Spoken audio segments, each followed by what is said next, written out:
Vivian Marlowe stood at the edge of Lady Thornfield's drawing room, fingers pressed against the faded blue muslin of her skirt. The fabric had been washed so many times, the colour had softened to something nearly grey. 3 small mends dotted the hem. Careful, invisible work she'd done herself by candlelight. No one would notice unless they looked closely. But Vivian had learned that people like Lady Clarissa Thornfield always looked closely.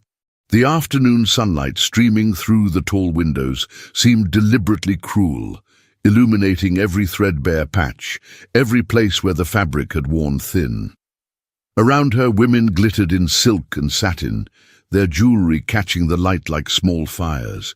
Vivian had no jewellery. Her mother's pearls had been sold 2 years ago to pay the apothecary when her father fell ill. Miss Marlowe. Lady Thornfield's voice carried across the room with the precision of a blade. How resourceful of you to attend. I had wondered whether you'd received my invitation. The implication hung in the air, delicate and poisonous. Whether Vivian had anything suitable to wear, whether she belonged here at all. Your invitation was most kind, Lady Thornfield. Vivian kept her voice steady, though her pulse hammered against her throat. She had learned to hold herself very still when humiliation approached, the way a rabbit freezes when it senses the shadow of a hawk. Lady Thornfield's smile didn't reach her eyes. Yes, well, charity has always been important to me. My late husband often said that those of us with advantages must extend grace to those without. The women around them fell silent, teacups suspended, watching. Vivian felt their gazes like pins holding her in place. She was the entertainment, the object lesson, the reminder of what happened when a family's fortune collapsed and left only a title with no money to support it. Her father had been a baronet, minor nobility with a small estate in Cumberland. When he died 6 months ago, the debts he'd left behind had consumed everything. The estate had gone to a distant cousin. Vivian had been left with her mother, her name, and very little else. They lived now in a rented set of rooms in London, surviving on the grudging charity of relatives who considered them an embarrassment. I am grateful for your grace, Vivian said quietly. Are you? Lady Thornfield's eyes glittered. I do wonder sometimes if gratitude alone is sufficient. After all, society operates on certain standards, certain expectations. Vivian understood perfectly. Lady Thornfield was saying that Vivian's presence here, in her worn dress with her poverty barely concealed, was a violation of those expectations. That gratitude required knowing one's place, and her place was not among these women. The door to the drawing room opened. Every head turned. The butler's voice carried clear and formal. His Grace, the Duke of Greystone. Vivian's breath caught. She had seen Julian Lockhart, Duke of Greystone, only once before, at a ball 3 years ago, before her father's death, when her life still held the promise of a normal future. He had been standing near the windows, tall and severe in black evening clothes, his dark hair swept back from a face that seemed carved from marble. He had not smiled. He had not danced. He had simply stood, watching the crowd with eyes the colour of winter storms, and Vivian had thought that he looked like a man who had long ago decided that nothing in the world could surprise him any more. Now he stood in Lady Thornfield's drawing room, and the air itself seemed to change. He was taller than she remembered, broader in the shoulders. His coat was perfectly tailored, his cravat exactly precise, everything about him speaking of wealth and power held under rigid control. But it was his face that held her, not handsome in any conventional sense, but compelling in the way a cliff face is compelling, all hard lines and unyielding strength. His gaze swept the room once, dismissive and thorough. Then it stopped on her. Vivian felt the impact like a physical thing. His eyes, grey, cold, measuring, locked with hers across the crowded room. For a heartbeat, 2 heartbeats, neither of them looked away. She saw something flicker in his expression, some calculation she couldn't read, before his attention shifted to Lady Thornfield. Lady Thornfield.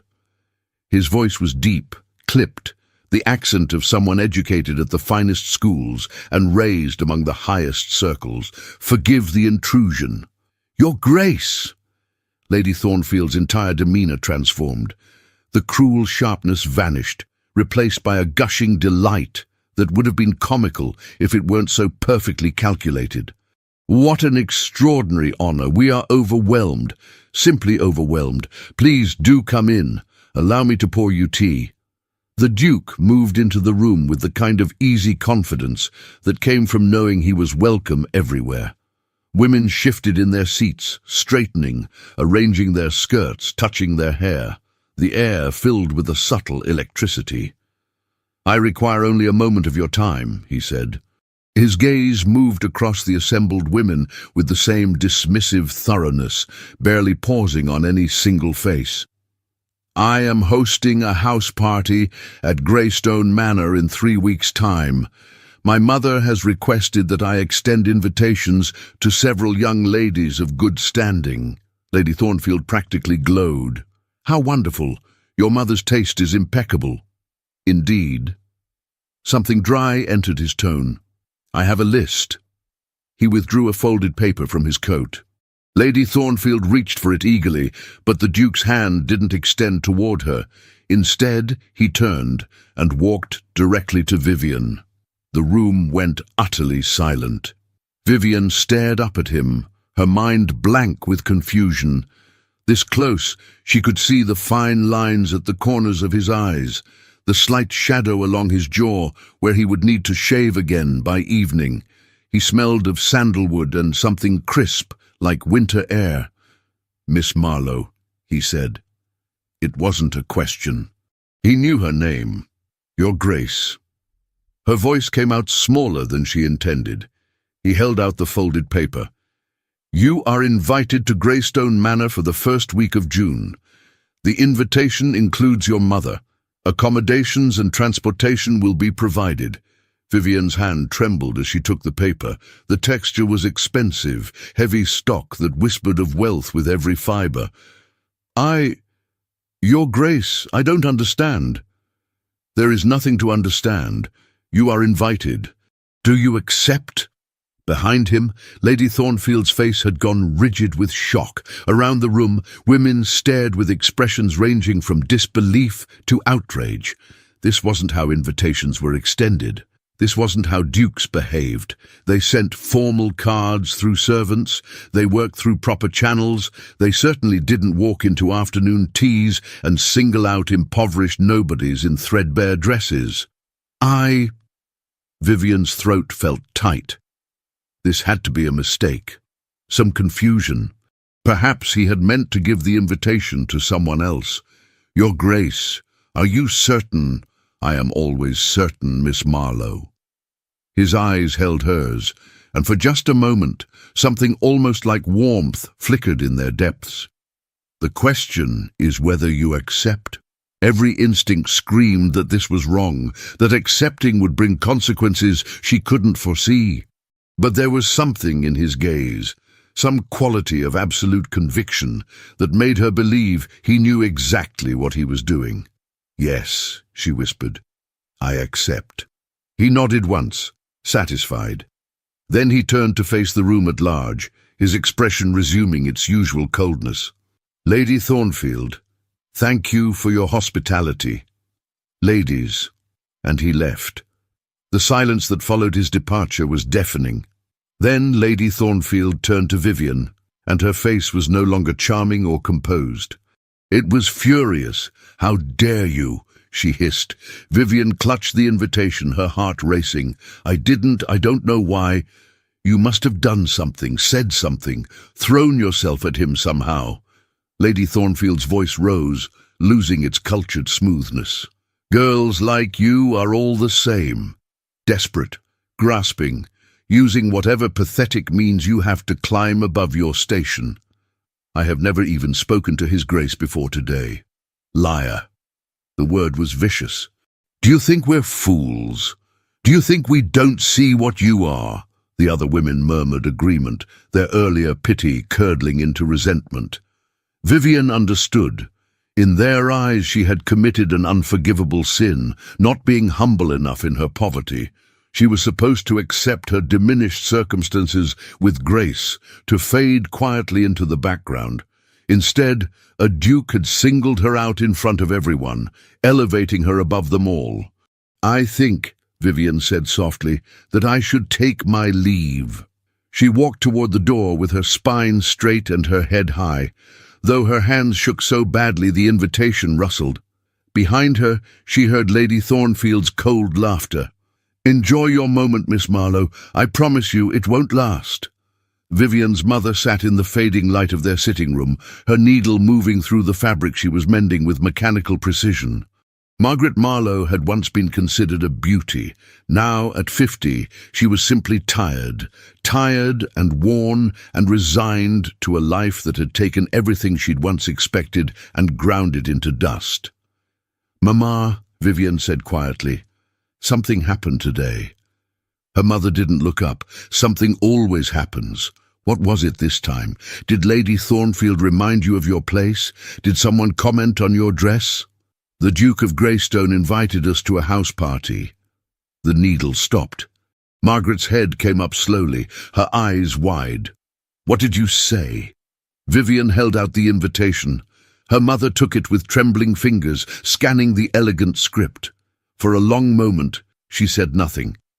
Then she set the paper down very carefully on the table beside her. "This is a mistake. He gave it to me himself, in front of everyone. He knew my name." "Then it's a game."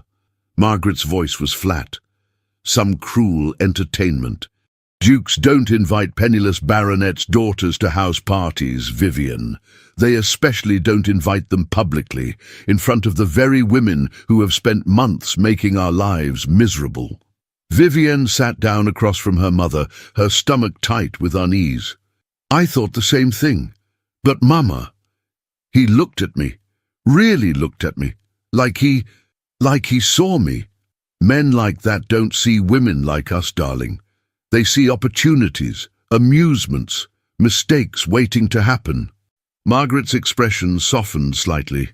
"I know you want to believe there's something more to this, but we cannot afford hope.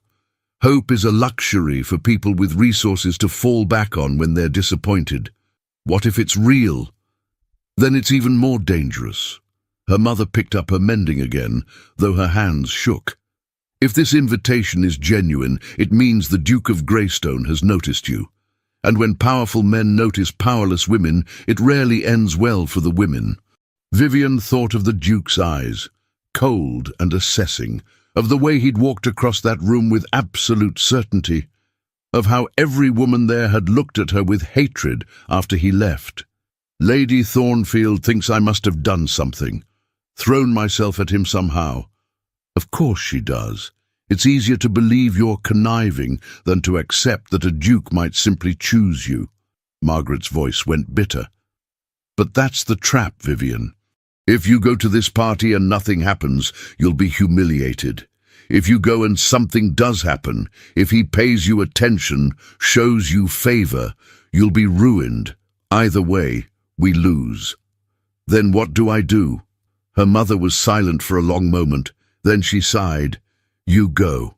"Mama, you go because refusing would be an insult. You go because we cannot afford to make enemies of the Duke of Greystone. You go because—" She paused, something painful crossing her face. "Because I have already taken so much from you. Your future, your prospects, your security. I won't take your hope as well, even if I think it will break your heart." Vivian crossed the room and knelt beside her mother's chair, taking her worn hands. "You haven't taken anything from me. Papa's debts weren't your fault. I should have known. Should have stopped him. Should have done something." Margaret squeezed Vivian's fingers. "But I didn't. And now here we are. So yes, go to this house party. Wear the best dress we can manage. Be careful, be smart, and don't—" Her voice broke slightly. "Don't let yourself believe you're anything more to him than a passing fancy. Because when it ends, the fall will destroy you." That night Vivian lay in her narrow bed and stared at the ceiling. Moonlight filtered through the thin curtains, painting patterns on the plaster. She thought about the Duke's face, severe and unreadable, about the way he'd said her name like it was something important.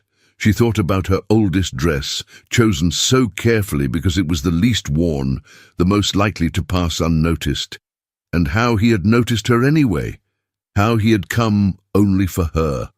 The next 3 weeks passed in a strange suspension. Vivienne and her mother worked together to prepare, though preparation with no money was mostly a matter of mending and hoping. They altered the 2 best dresses Vivienne owned, updating them as much as possible with ribbon and lace salvaged from older gowns. Margaret spent hours retrimming a bonnet, her fingers moving with the skill born of necessity. London society, meanwhile, hummed with speculation. Vivienne heard the whispers everywhere she went, at the modiste's shop where she worked 3 mornings a week as a seamstress, at the market, at church. The Duke of Greystone, so famously selective, so notoriously cold, had invited some nobody to his house party. Theories multiplied. She was his secret ward, a distant relative, someone with a claim on his family he needed to manage quietly. The more malicious whispers suggested she was already his mistress, that the invitation was simply a way to keep her close. No one seemed to consider that he might simply want her there. Lady Thornfield, Vivienne learned through gossip, had also been invited to the house party. So had her daughter, Clarissa, and a carefully selected group of wealthy, well-connected young women. The house party was clearly intended as a venue for the Duke to select a wife, a duty he'd put off for years but could no longer avoid, which made Vivienne's presence even more inexplicable. "You're to be the comparison," one of the other seamstresses told her with malicious glee.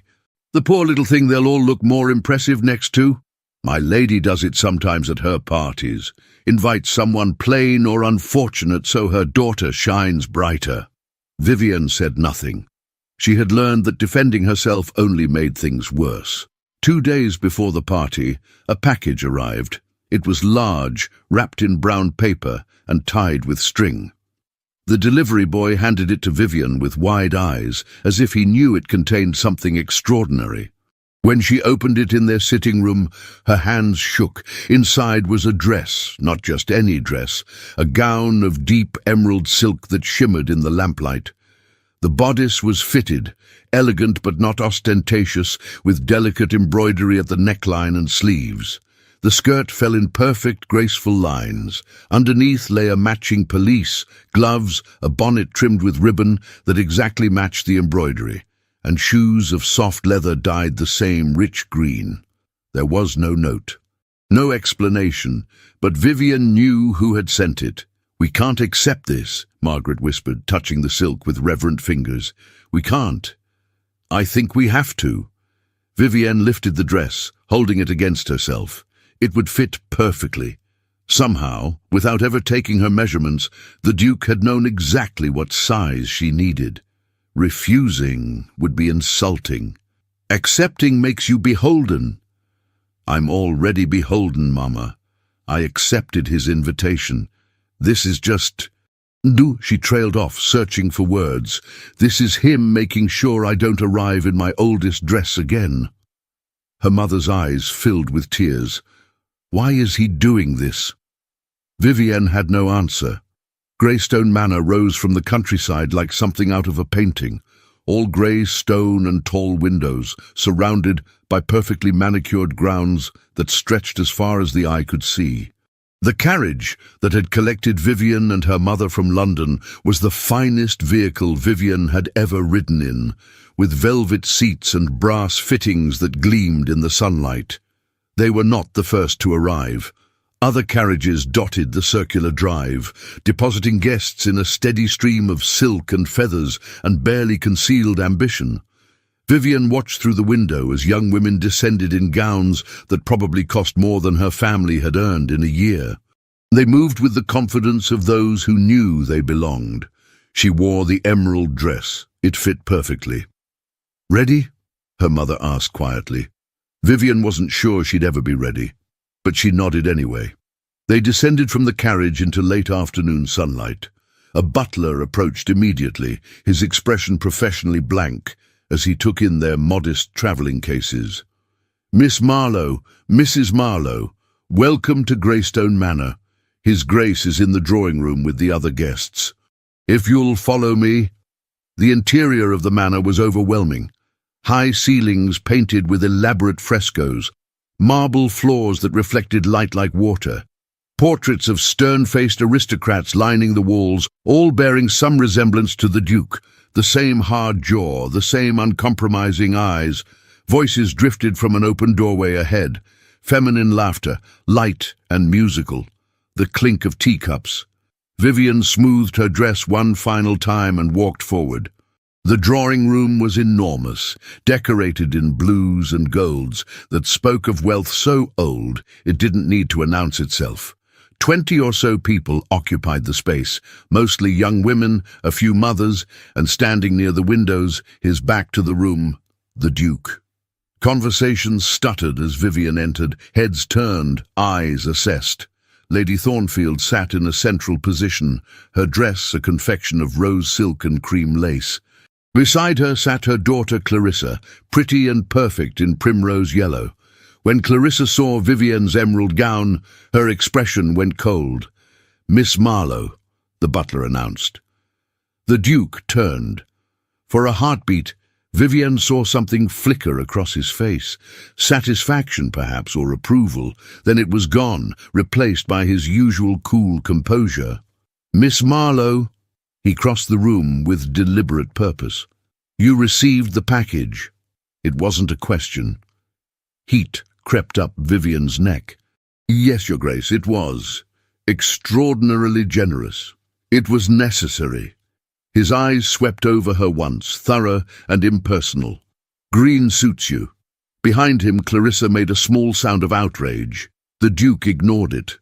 "Allow me to introduce you to the other guests." He offered Vivian his arm. She stared at it for a moment, stunned. This wasn't how introductions worked. The host didn't personally escort minor guests around the room. But the Duke waited, patient and implacable, until she placed her hand on his sleeve. His arm was solid beneath the fabric of his coat, warm and real. He guided her through the room with methodical efficiency, introducing her to each guest in turn. The other young ladies responded with varying degrees of politeness, some genuinely kind, others barely civil. Lady Thornfield smiled with all her teeth and no warmth. "How lovely to see you again, Miss Marlowe. What an interesting choice His Grace has made, including you." The Duke's arm tensed beneath Vivian's fingers. When he spoke, his voice was glacial. "I make no choices lightly, Lady Thornfield. You would do well to remember that." The rebuke was subtle but unmistakable. Lady Thornfield's smile froze. After the introductions, the Duke deposited Vivian near a window seat, then returned to his position of distant observation. But throughout the afternoon, Vivian felt his gaze on her, brief, assessing glances that she couldn't interpret. "Quite the entrance," a voice said beside her. Vivian turned to find a young woman in lavender silk regarding her with frank curiosity.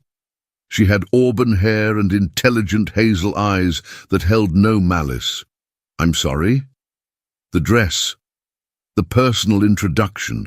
The Duke treating you like you're something precious instead of just another marriageable prospect." The woman smiled. "I'm Beatrice Ashton. My father's an earl, which is apparently good enough to get me invited, but not good enough to warrant personal attention." "You must be special." "I'm really not," Vivian said quietly. "I don't know why I'm here."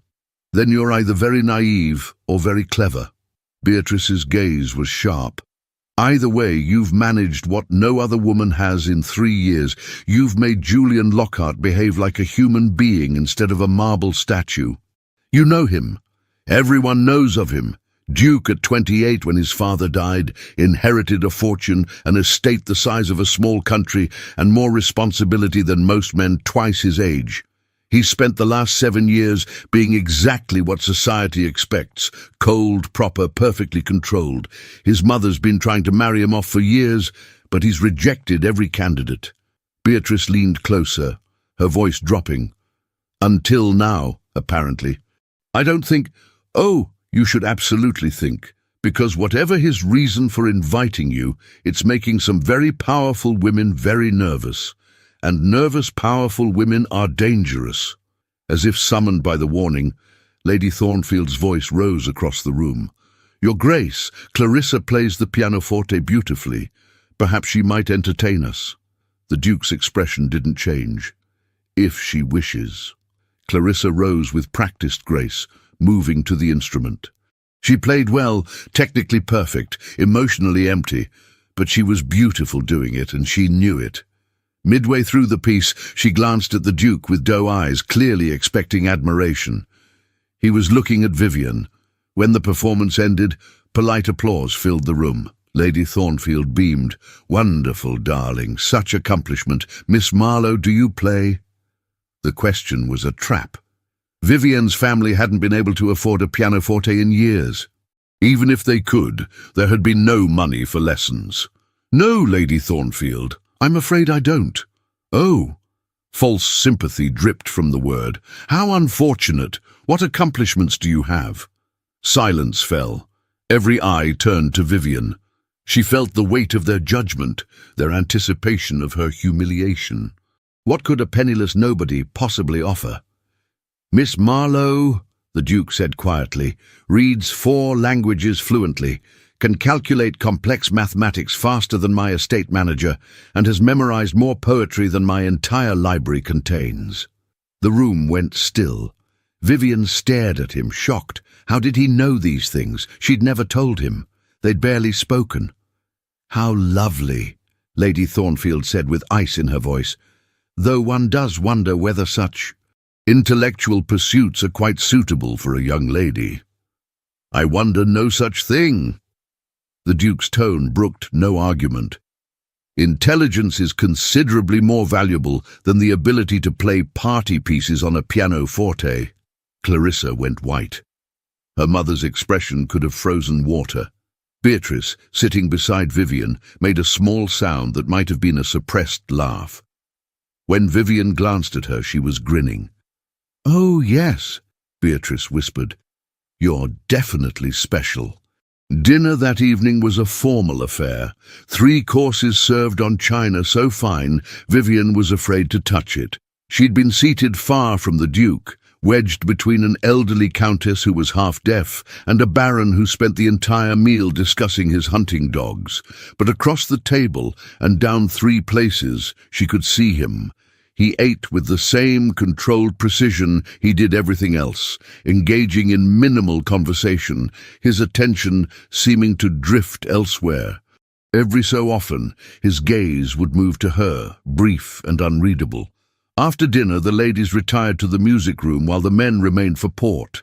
Lady Thornfield held court from a central position, her dress arranged to best advantage, Clarissa beside her like a pretty doll. It's so refreshing, Lady Thornfield announced, to see His Grace finally taking his duties seriously. A man of his position needs an appropriate wife.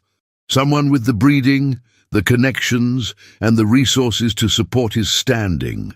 Her eyes flickered to Vivienne. The message was clear. Indeed, another woman chimed in. The Duchess of Greystone must be someone beyond reproach, someone society already respects.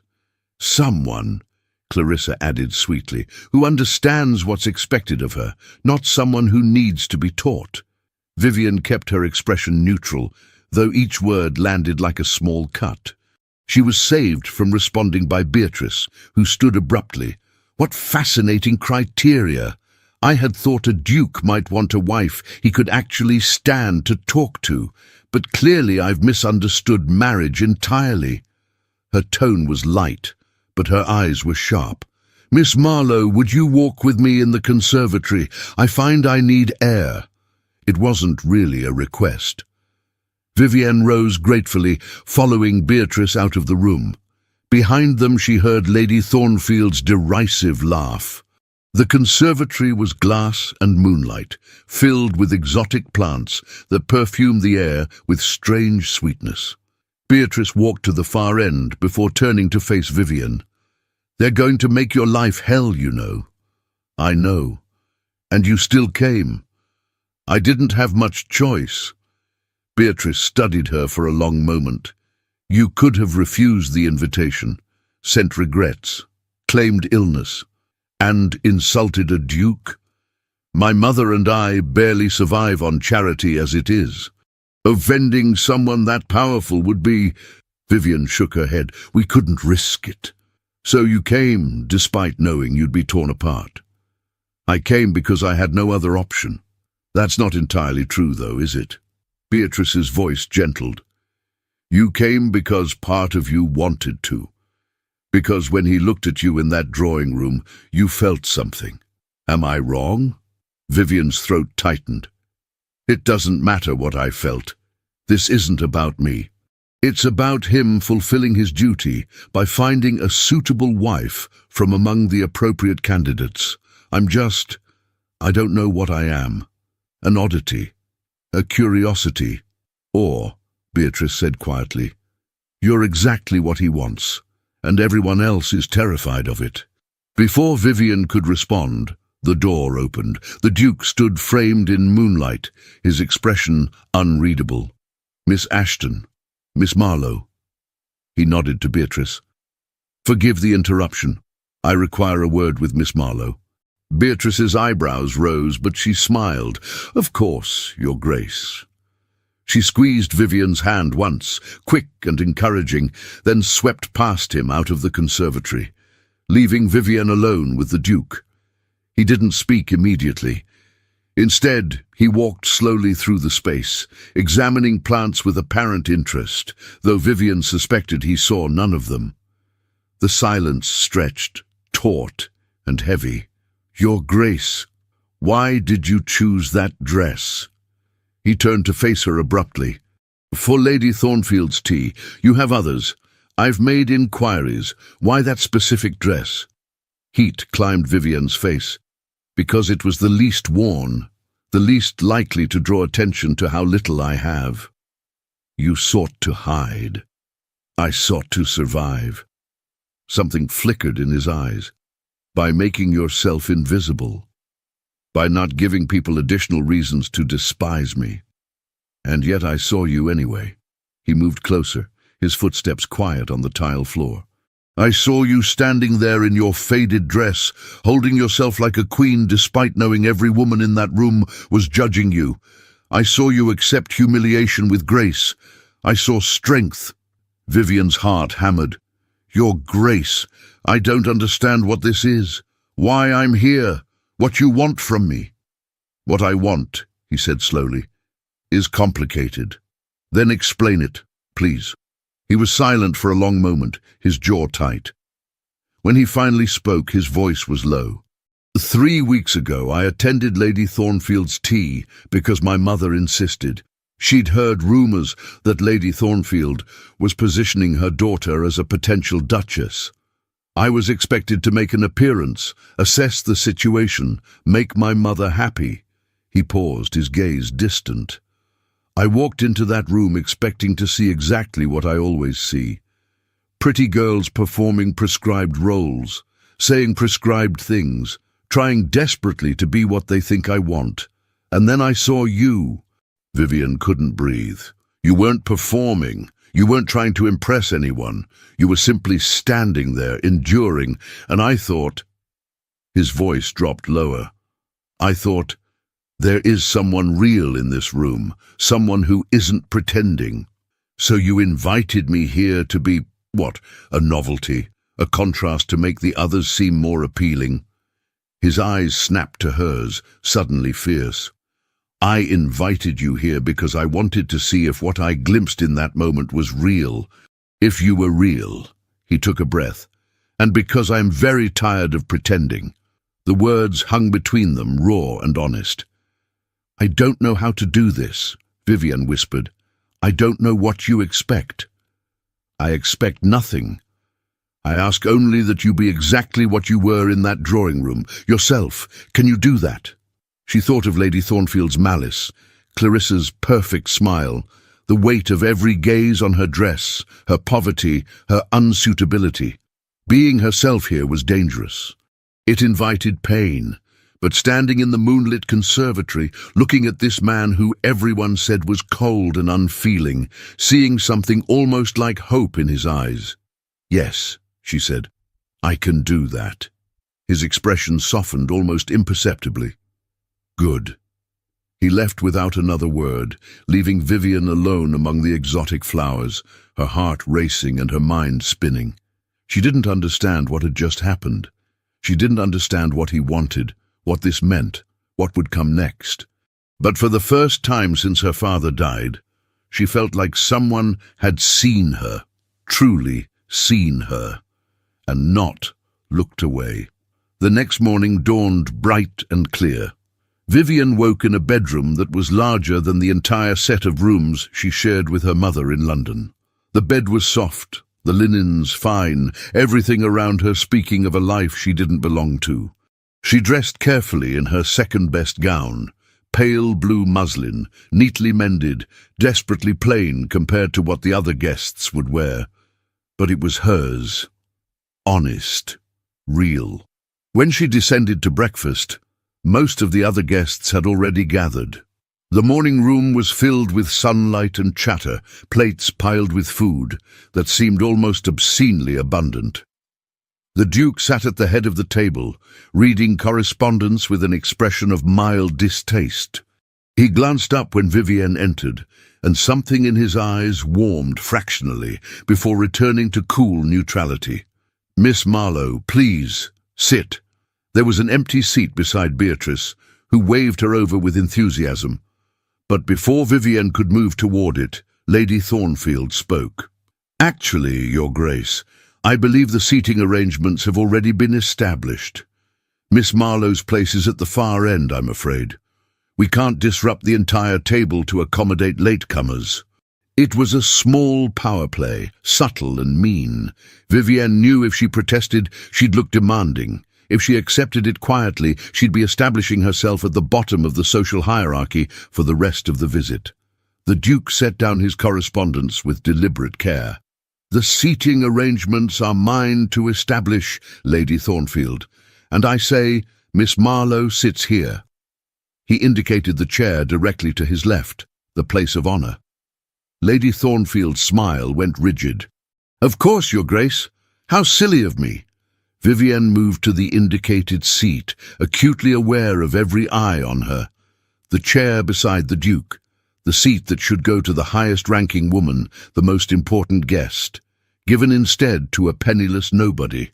She sat carefully, her spine straight. The Duke pushed a plate toward her. "The cook makes excellent scones. I recommend them." It was such a normal, almost domestic gesture that Vivienne blinked. "Thank you, Your Grace." "Julian." She stared at him. Around the table, conversation had stopped completely. Every person was listening with barely concealed shock. I couldn't possibly... Among friends, formality is unnecessary. Don't you agree, Lady Thornfield? It was a challenge, cleverly delivered. If Lady Thornfield agreed, she'd be endorsing Vivian's use of the Duke's given name. If she disagreed, she'd be calling herself an outsider, not a friend. Lady Thornfield's expression could have curdled milk. "Of course, Your Grace." "Excellent." The Duke returned his attention to his correspondence as if nothing extraordinary had just happened. Vivienne picked up a scone with shaking hands. Across the table, Beatrice was grinning openly. The meal continued with forced normalcy. Conversation resumed, though Vivienne could feel the undercurrent of tension running through every word.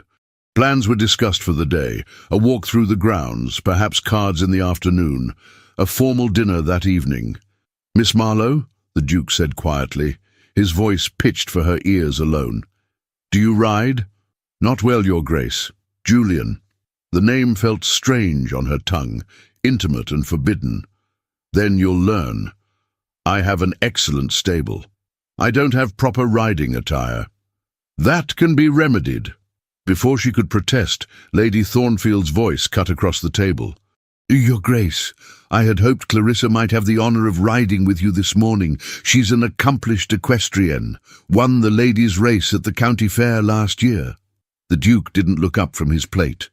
Miss Thornfield may ride whenever she wishes. The horses are available to all guests.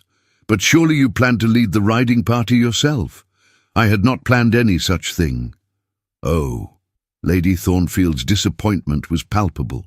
I simply assumed— Assumption, the Duke said mildly, is unwise. The rebuke was subtle but clear. Clarissa's face flushed pink with embarrassment. Her mother's lips thinned to a hard line. After breakfast, the guests dispersed. Some headed to the stables, others to the gardens. Vivienne found herself in the library, drawn by the sheer magnitude of books. She'd never seen so many in one place, shelves that stretched from floor to ceiling, filled with leather-bound volumes that smelled of paper and time. She was examining a first edition of Paradise Lost when the door opened. "I thought I'd find you here." The Duke stood in the doorway, still in his breakfast attire, looking oddly relaxed. He entered, closing the door behind him with a soft click. "Your Grace." "Julian." "Julian." She set the book down carefully. "I shouldn't be alone with you. If anyone found us, let them find us. I am the Duke of Greystone in my own home. I can speak privately with whomever I choose. It's not that simple. It is exactly that simple." He moved closer, his eyes scanning the shelves absently. The world is only complicated because we allow it to be, because we follow rules designed to keep people in their assigned places. Those rules exist for a reason. Do they? Or do they exist simply because no one has bothered to question them? He pulled a book from the shelf, a volume of Greek philosophy. "You read Greek." It wasn't a question. Vivienne nodded, wondering again how he knew. "My father taught me. Before we lost everything. Tell me about him." It was the last thing she'd expected. The Duke, Julian, settled into a chair with apparent ease, watching her with genuine interest. "He was brilliant," Vivienne said slowly, "and terrible with money. He loved learning more than profit. He'd spend hours teaching me languages, mathematics, philosophy, while our estate manager despaired over unpaid bills." She smiled despite the ache in her chest. "My mother used to say he lived in his head too much, that he'd forget the real world entirely if we let him." "Did you let him?" "No.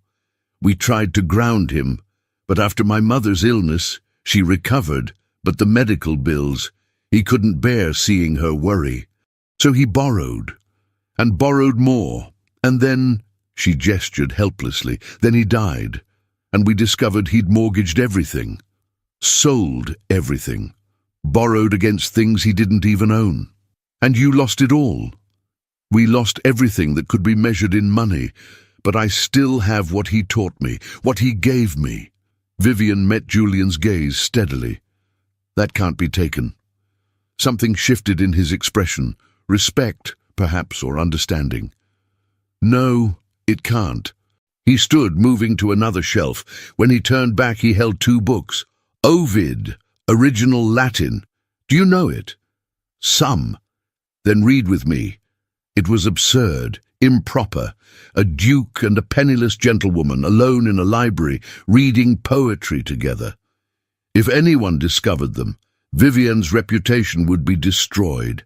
She took the book he offered. They read for an hour, trading passages, discussing translations, debating interpretations. Julian was brilliant, his Latin flawless, his understanding of the texts deep and nuanced. But more than that, he listened, really listened when she spoke, considered her opinions, sometimes agreeing, sometimes arguing with a passion that made his usually cold eyes bright with life. "You're smiling," he said abruptly. Vivienne touched her face, startled to find it was true. "I'm sorry." "Don't apologize. I like it." He set his book aside. "I don't think I've seen you truly smile until now. There hasn't been much to smile about lately. And yet here you are, smiling over Latin poetry in the library of a man society believes you're trying to trap." The bluntness startled her into a laugh. "Is that what they think?" It's what Lady Thornfield has been suggesting since the morning after you arrived. She's told at least 3 people that you're a fortune hunter who must have seduced me somehow." Vivian's amusement died. "That's not... I haven't... I know." His voice went soft. "That's why I find it amusing rather than offensive. Lady Thornfield cannot conceive of a world where a man might value intelligence and honesty over pedigree and performance, so she creates elaborate theories to explain my behavior. Your behavior is unusual. Is it? Should I pretend indifference to the only person in this house who doesn't bore me to tears?" The words were casual, but they struck Vivian with unexpected force. She stared at him, searching for mockery or manipulation, finding only truth. "You barely know me. I know enough. I know that you endure humiliation with grace, that you value learning over advantage, that you choose integrity even when it costs you everything." He stood, moving toward her. "I know that you make me want to be honest, instead of simply proper." He was close now. Close enough that she could see the fine lines at the corners of his eyes, the shadow of stubble along his jaw. Close enough to feel the warmth radiating from his body. "Julian!" The door burst open. They sprang apart, but not fast enough. Lady Thornfield stood in the entrance, her expression triumphant and horrified in equal measure. "Your Grace! Miss Marlowe!" Her voice carried clearly down the hallway. "How unexpected!" Within seconds, other guests appeared, drawn by the tone of her voice, the promise of scandal. They crowded the doorway, staring at Vivian and Julian with expressions ranging from shock to glee. "We were reading," Vivian said quickly. "That's all. Just reading." Reading. Alone. With the door closed. Lady Thornfield's voice dripped false concern. "My dear, do you not understand how this looks? It looks like 2 people discussing literature in a library," Julian said coldly. "Hardly scandalous. But Your Grace, surely you understand that appearances matter. A young woman alone with a gentleman unchaperoned, it creates talk, assumptions. Then those who make assumptions are fools." Nevertheless, Lady Thornfield's smile was vicious. For Miss Marlowe's own protection, perhaps she should be more carefully supervised. We wouldn't want anyone to think she's taking advantage. The implication was clear. Vivian saw it register on the faces of the other guests. Pity, contempt, satisfaction. The poor girl making a desperate play for the Duke. How pathetic. "I think," Vivian said quietly, "that I should return to my room." "No." Julian's voice was hard. "You should stay exactly where you are." "Julian?" "Your Grace," he corrected, his tone formal and cutting. He turned to face Lady Thornfield and the assembled guests. "I will say this once. Miss Marlowe is my invited guest. She is welcome in any room of this house at any time. If anyone suggests otherwise, if anyone questions her conduct or her character, they will answer to me personally. Am I understood?"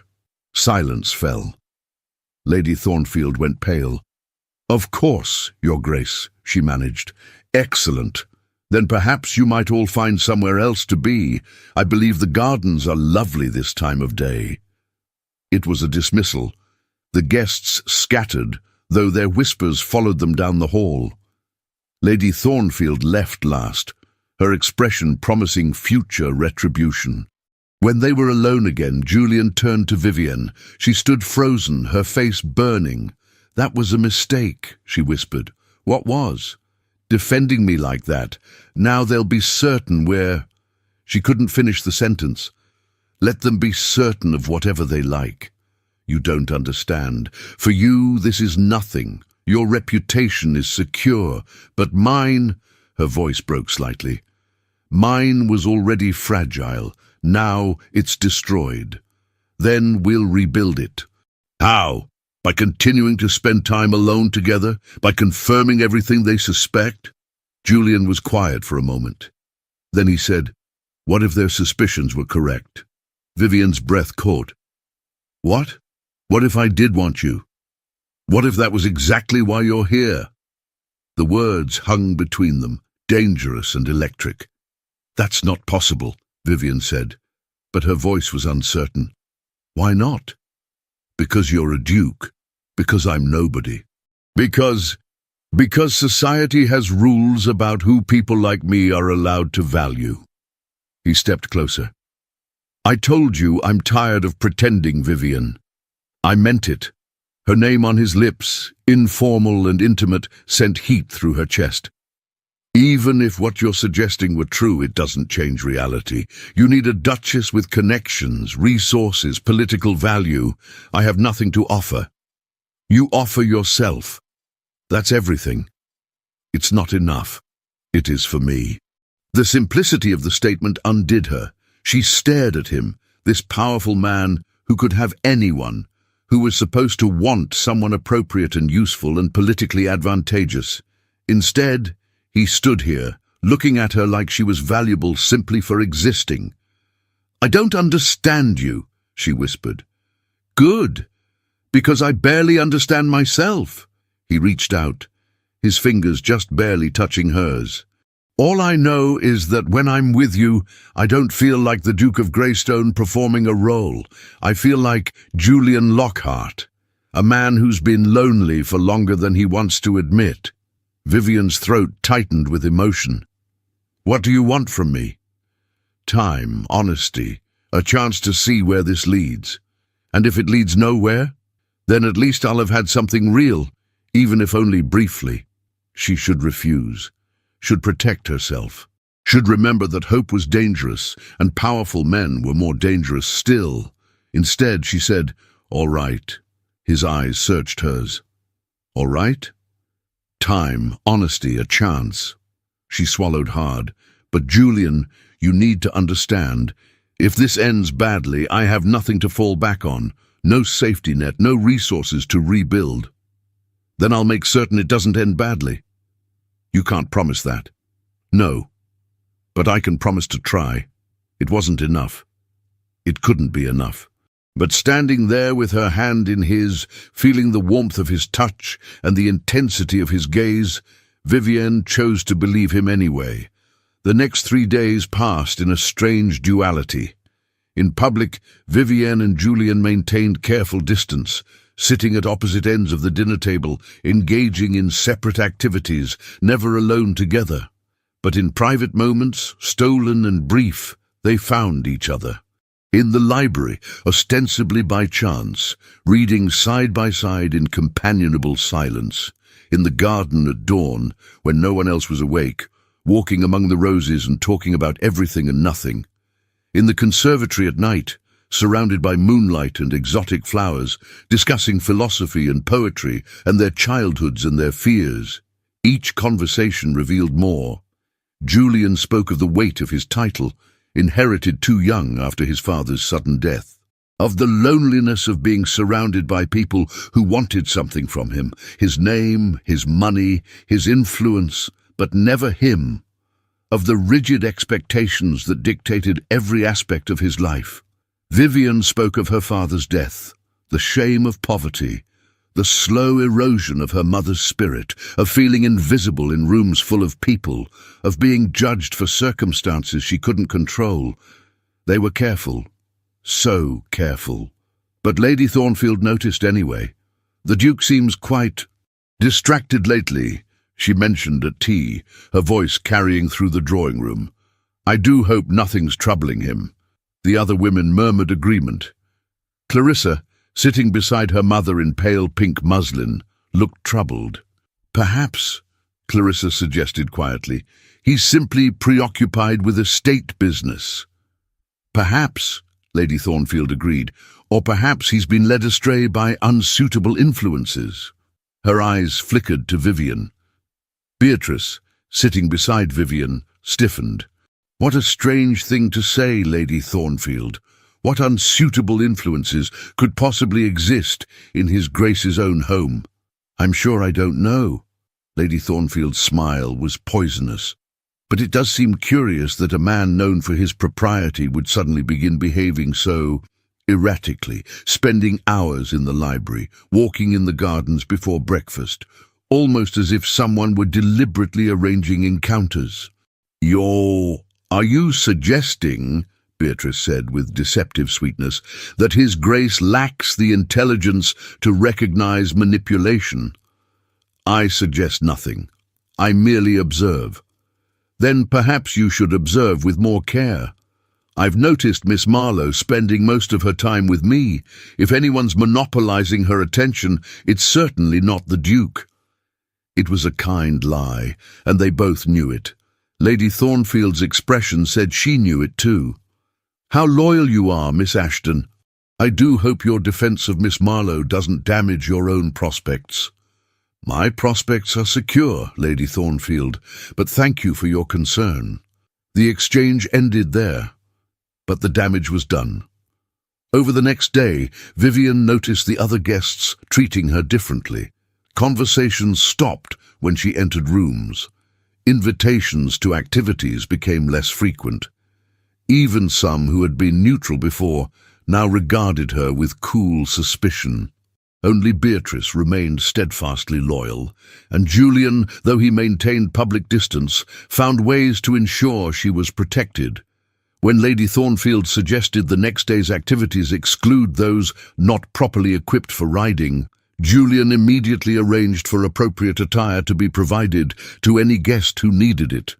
When whispers circulated about Vivian's true reasons for attending, Julian made a point of engaging her in conversation during dinner, asking her opinion on literature and philosophy in front of everyone, treating her insights with the same respect he'd give any scholar.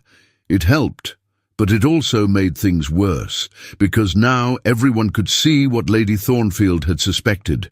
The Duke of Greystone valued Vivian Marlowe's mind, possibly her company, perhaps even more than that. On the fourth night, there was to be a ball. Vivian stood in her borrowed room, staring at herself in the mirror. The emerald dress had been cleaned and pressed. Her hair was arranged simply, lacking the elaborate styling the other women would sport. She wore no jewelry because she had none. She looked exactly like what she was, a woman pretending to belong somewhere she didn't. A knock sounded at the door.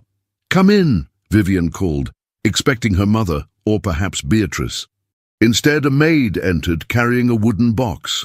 "Miss Marlowe, His Grace asked that this be delivered to you." Vivian's hands trembled as she took the box. Inside, nestled in velvet, was a necklace, a single emerald pendant on a delicate gold chain. It was beautiful but not ostentatious, elegant without being excessive. Exactly the sort of thing a woman of modest means might inherit from family. There was a note in Julian's precise handwriting. "This belonged to my grandmother. She would have liked you. J."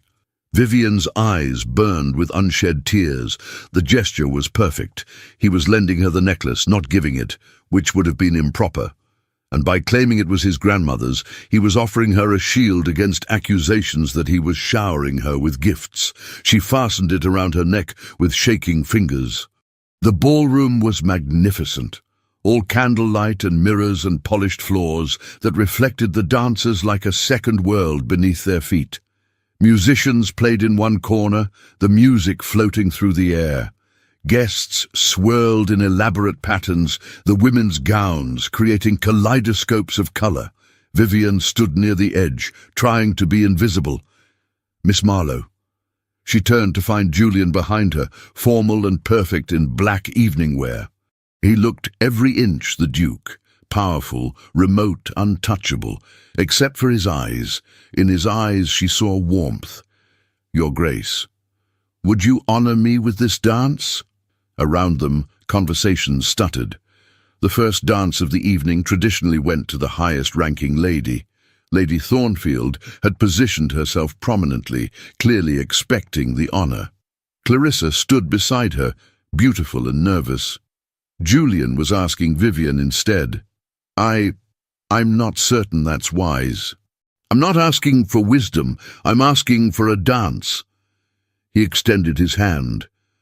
Vivienne looked at it, at his strong fingers, his steady gaze, and thought of all the reasons she should refuse, thought of the scandal it would cause, the whispers it would generate, the final destruction of her already fragile reputation.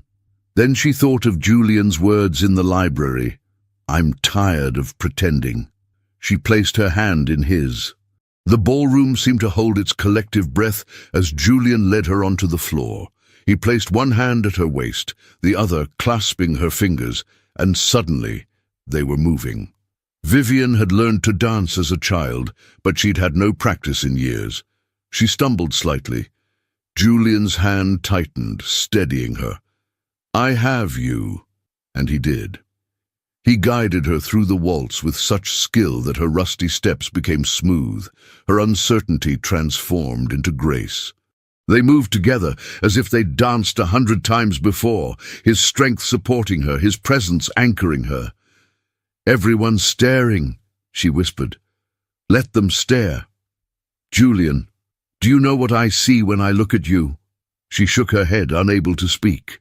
"I see someone brave enough to endure a room full of people who want her to fail and still hold her head high. I see intelligence and integrity and quiet strength. I see everything I've been looking for and thought I'd never find." "You barely know me." "I know enough, and I want to know more. Everything, every thought, every fear, every dream you've ever had." The music swelled. They turned, and Vivian caught a glimpse of Lady Thornfield's face, white with rage, of Clarissa looking away, her expression crumpling, of the other guests watching with shock and fascination, and in some cases grudging approval. "This will have consequences," Vivian said. "Yes. They'll say terrible things about me, about us. Undoubtedly. And you're willing to accept that?" Julian pulled her infinitesimally closer. Not enough to be improper, but enough that she felt the solid warmth of his body. "For you?" "Yes." The dance ended. Julian bowed, and Vivian curtsied, and for a moment they stood there, hands still linked, the rest of the ballroom fading into insignificance. Then Julian stepped back, releasing her. "Thank you for the dance, Miss Marlowe." The formality was for show, but his eyes said everything else. Vivienne nodded, unable to trust her voice. She retreated to the edge of the room, her heart racing. Beatrice appeared at her side immediately. "Well," Beatrice said, "that was dramatic. That was a disaster.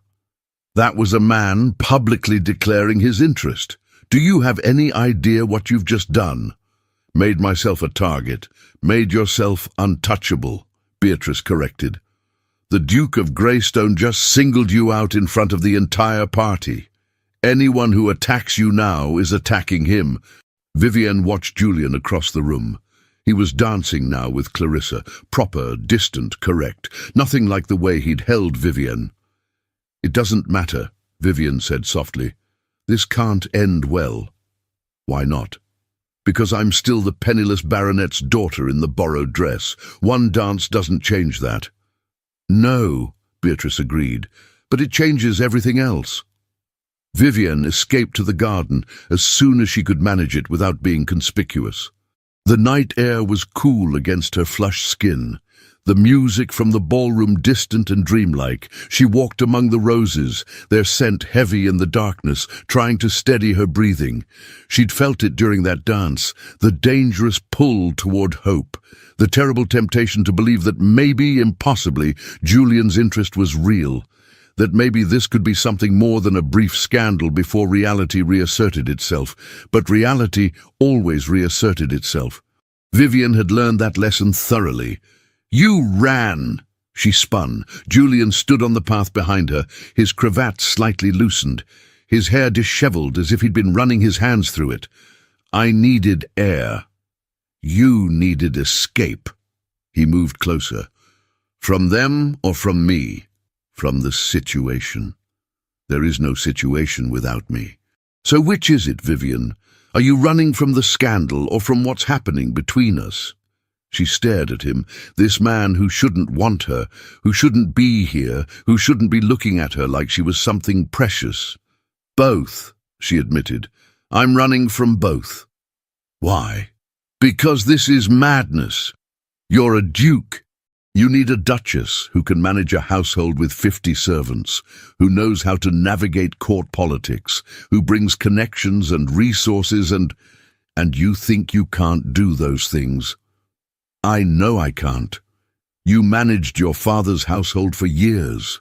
3 servants and a cook is not the same as managing an estate. Skills can be learned, politics can be taught, but intelligence, integrity, courage, those cannot be acquired. Either you have them or you don't. He stood directly in front of her now. You have them. That's not enough. It's everything. Julian, please. Her voice broke. Don't do this. Don't make me hope when hope is dangerous. His expression softened. It's too late. I've already made you hope, and you've made me hope too. For what? For something real in a world of pretense, for someone who sees me as more than a title and a fortune, for, he paused, his jaw tightening, for happiness. I had stopped believing I deserved it, and then I saw you. Vivian's eyes burned. You deserve happiness with someone suitable. I deserve happiness with someone who makes me feel alive. That's you. For now. But what happens when the novelty wears off? When you remember all the practical reasons this is a terrible idea? Then I'll remember this moment, Julian said quietly. When you stood in a garden wearing my grandmother's necklace, telling me all the reasons we shouldn't be together, and I knew with absolute certainty that I wanted you anyway. He reached out, his fingers tracing the line of her jaw with heartbreaking gentleness. I'm not asking you to decide anything tonight. I'm not asking for promises or commitments. I'm simply asking you to stop running, to stay, to give this, whatever this is, a chance to become something. Vivian closed her eyes, feeling the warmth of his touch, the solidity of his presence. Every rational part of her brain screamed warnings. Every instinct for self-preservation demanded she refuse. But her heart, her foolish, hopeful heart, wanted so desperately to say yes. All right, she whispered, I'll stay. When she opened her eyes, Julian was smiling. It transformed his face, softening the hard lines, bringing light to his grey eyes. She realized with a shock that she'd never seen him truly smile before. Thank you. He leaned forward slowly, giving her time to pull away. When she didn't, his lips brushed hers, soft, careful, reverent. The kiss lasted only a heartbeat before he pulled back, his eyes searching hers. I should return to the ball, he said, his voice rough. Before someone comes looking. Yes. But neither of them moved. They stood there in the garden, hands linked, neither willing to break the spell of this moment. Finally, Julian stepped back. Go back separately. Wait 5 minutes. Let them think you've been admiring the roses alone. And you? I'll claim estate business, a message that required immediate attention. His smile turned wry. The advantages of being a duke, my excuses are rarely questioned. He left first, disappearing into the darkness. Vivian counted to 300 slowly, using the time to compose herself, to smooth her dress and her expression, to transform herself back into the careful, controlled woman the other guests expected. When she returned to the ballroom, no one seemed to notice she'd been gone, except Lady Thornfield, whose eyes followed Vivian with cold calculation. The next morning brought new tension. Vivian descended to breakfast to find most of the guests already gathered, their conversations subdued and strange. When she entered, silence fell. Miss Marlowe, Lady Thornfield said, her voice dripping false sweetness. How lovely to see you. We were just discussing the unfortunate incident. Vivian's stomach tightened. What incident? You haven't heard? Clarissa looked genuinely distressed. Someone's been spreading the most terrible rumors. What rumors? Lady Thornfield leaned forward, her expression solemn. Apparently, certain people have been suggesting that you and His Grace have been conducting an inappropriate relationship, secret meetings, improper conduct, the sort of behavior that would be scandalous if true. The words landed like blows. Vivian felt the blood drain from her face. "That's not... We haven't... Of course you haven't, dear. I'm certain it's all terrible gossip with no foundation whatsoever." Lady Thornfield's tone suggested she believed the exact opposite. "But you know how these things spread. Once a rumor begins, it's terribly difficult to stop." "Who started it?" Beatrice's voice was sharp. "I'm sure I don't know. These things seem to arise from nowhere, don't they?" Lady Thornfield smiled. "The important thing is managing the situation before it becomes worse. Perhaps if Miss Marlowe were to leave the party early, claim illness or family obligation, it might help quiet the talk." "You want me to leave," Vivian said flatly. "I want to protect you, dear, and His Grace. This sort of scandal helps no one." It was brilliant, really. Lady Thornfield had created a problem and was now offering the solution: Vivian's removal. If Vivian stayed, the rumors would intensify. If she left, it would look like confirmation of guilt. "I won't leave," Vivian said quietly. "I beg your pardon." "I won't leave. I was invited here by His Grace. Unless he asks me to go, I'll stay." Lady Thornfield's expression hardened. How stubbornly inappropriate. "Perhaps you don't understand the gravity." "I understand perfectly. You've manufactured a scandal to force me out, but I won't make it easy for you." "I've manufactured nothing. The rumors exist whether I acknowledge them or not. Then I'll weather them. You'll be destroyed. Perhaps, but it will be by my own choice, not yours." The door opened. Julian entered, took one look at the tableau. Vivian standing rigid, Lady Thornfield's face twisted with anger, the other guests watching avidly, and his expression went cold. "What's happened?" "Your Grace," Lady Thornfield said quickly, "we were just discussing the unfortunate rumors." "I'm aware of the rumors." Julian's voice was ice. "I'm also aware of who started them." Lady Thornfield paled. "I assure you, you assured me of nothing. You spent the past week attempting to undermine Miss Marlowe, subtle insults, social manipulation. And now, when subtlety failed, outright slander." He moved to stand beside Vivian, a deliberate show of solidarity. "It ends now, Your Grace. You must understand. I only wanted to protect... You wanted to eliminate competition for your daughter. I understand perfectly." Julian's gaze swept the room. "Let me be absolutely clear. Miss Marlowe is under my protection. Any insult to her is an insult to me. Any attack on her reputation is an attack on mine. If anyone has concerns about her conduct, they may raise them with me directly. Otherwise, the subject is closed." Silence fell, heavy and shocked. Lady Thornfield stood abruptly. "I see. Then Clarissa and I will take our leave. Clearly we're no longer welcome." "Clearly," Julian agreed. It was a dismissal, final and absolute. Lady Thornfield's face went white, then red. She grabbed Clarissa's arm and swept from the room, her dignity in tatters. The other guests stared. Some looked approving. Others seemed scandalized. But none of them questioned Julian's authority. "Now," Julian said calmly, "I believe breakfast is getting cold. Shall we eat?" The spell broke. Conversation resumed, artificial and strained, but functional. Julian guided Vivian to her seat with a hand at her elbow, proprietary, protective, unmistakable in its message. "You didn't have to do that," Vivian whispered as he held her chair. "Yes, I did. She'll make trouble, spread the rumors further. Let her try. No one will believe Lady Thornfield over the Duke of Greystone. Your mother will hear about this." Something flickered in Julian's eyes, concern, perhaps, or resignation. "I know. Will she be angry?" "Undoubtedly. But her anger is not your concern." He moved to his own seat, his expression softening slightly. "Trust me, Vivian. I know what I'm doing." She wanted to believe him, but as breakfast continued, as she felt the weight of every gaze and whisper, she couldn't shake the feeling that they'd crossed a line from which there was no return.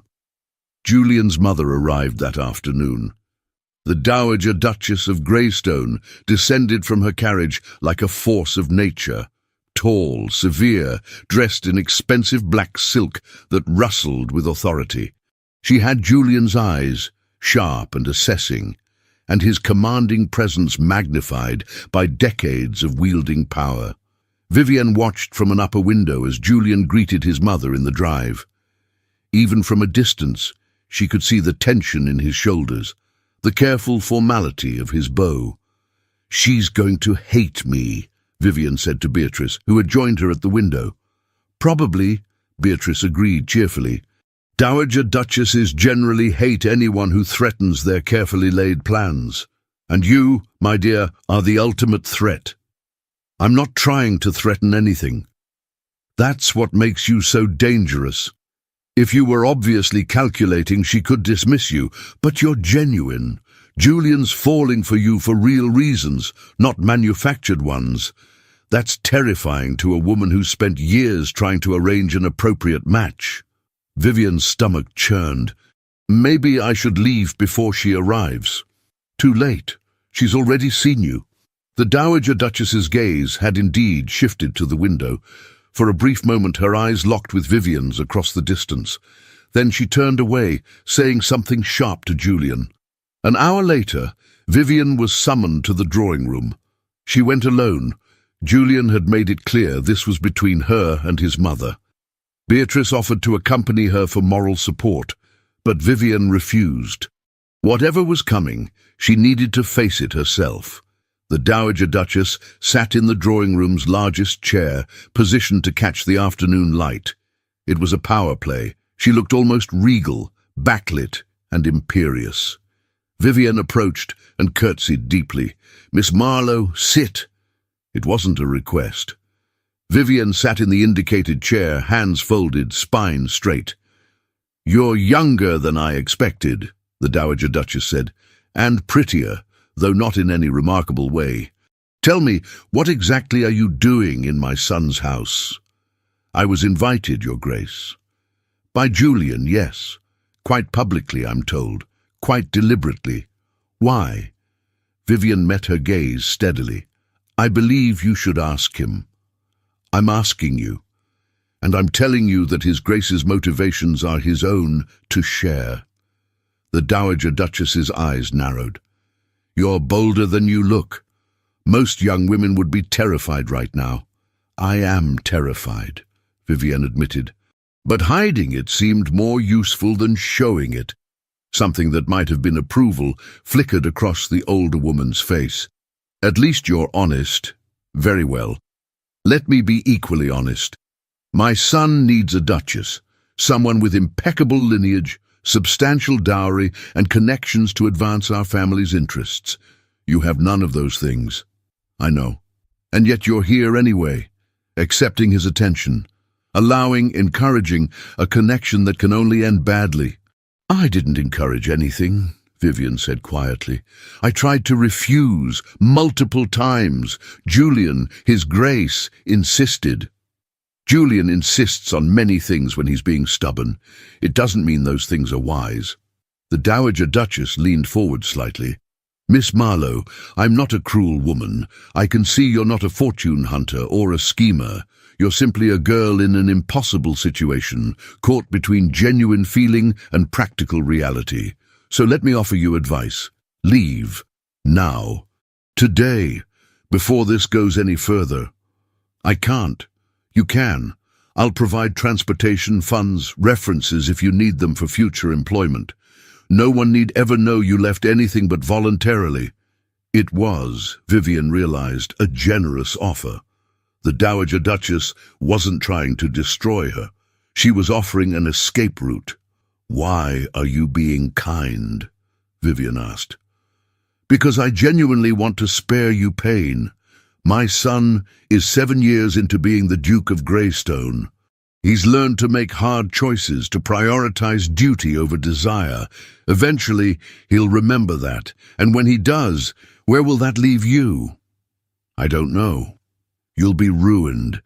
unable to marry anyone appropriate because you've been publicly associated with a duke, unable to find decent employment because of the scandal, left with nothing but memories of a man who couldn't keep you no matter how much he wanted to.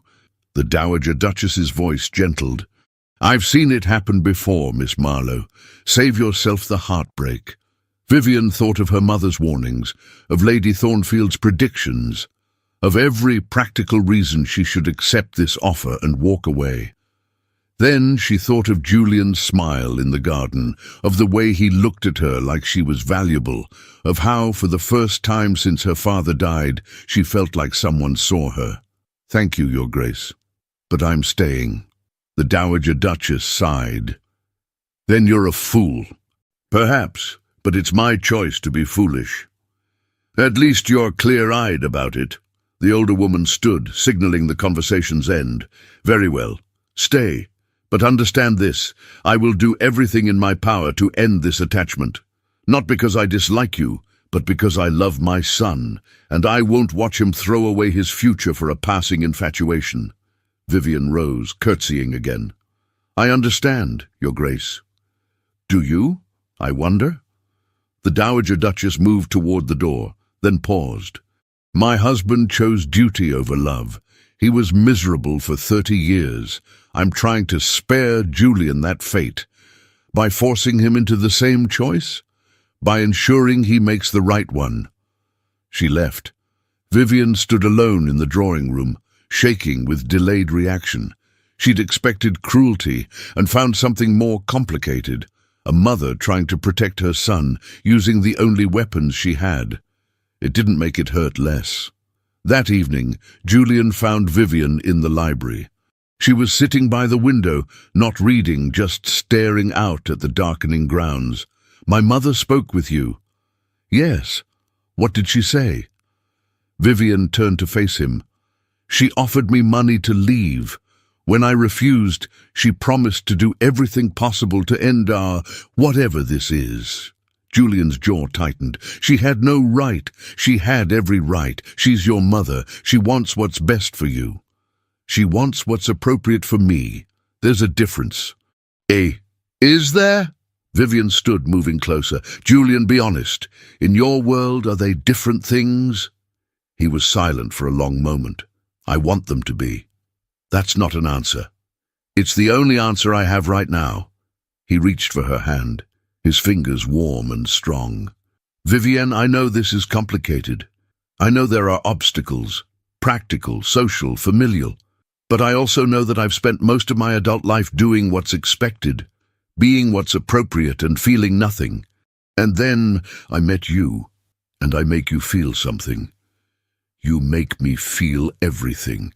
His voice was raw, hope and fear and desire and uncertainty. You make me remember what it's like to want something just because I want it, not because it's suitable or strategic. What happens when wanting isn't enough? Then at least I'll have tried. He pulled her closer, his other hand coming up to cup her face. Don't let my mother scare you away. Don't let duty or expectations or fear convince you that this is impossible. But what if it is impossible? Then we'll find out together.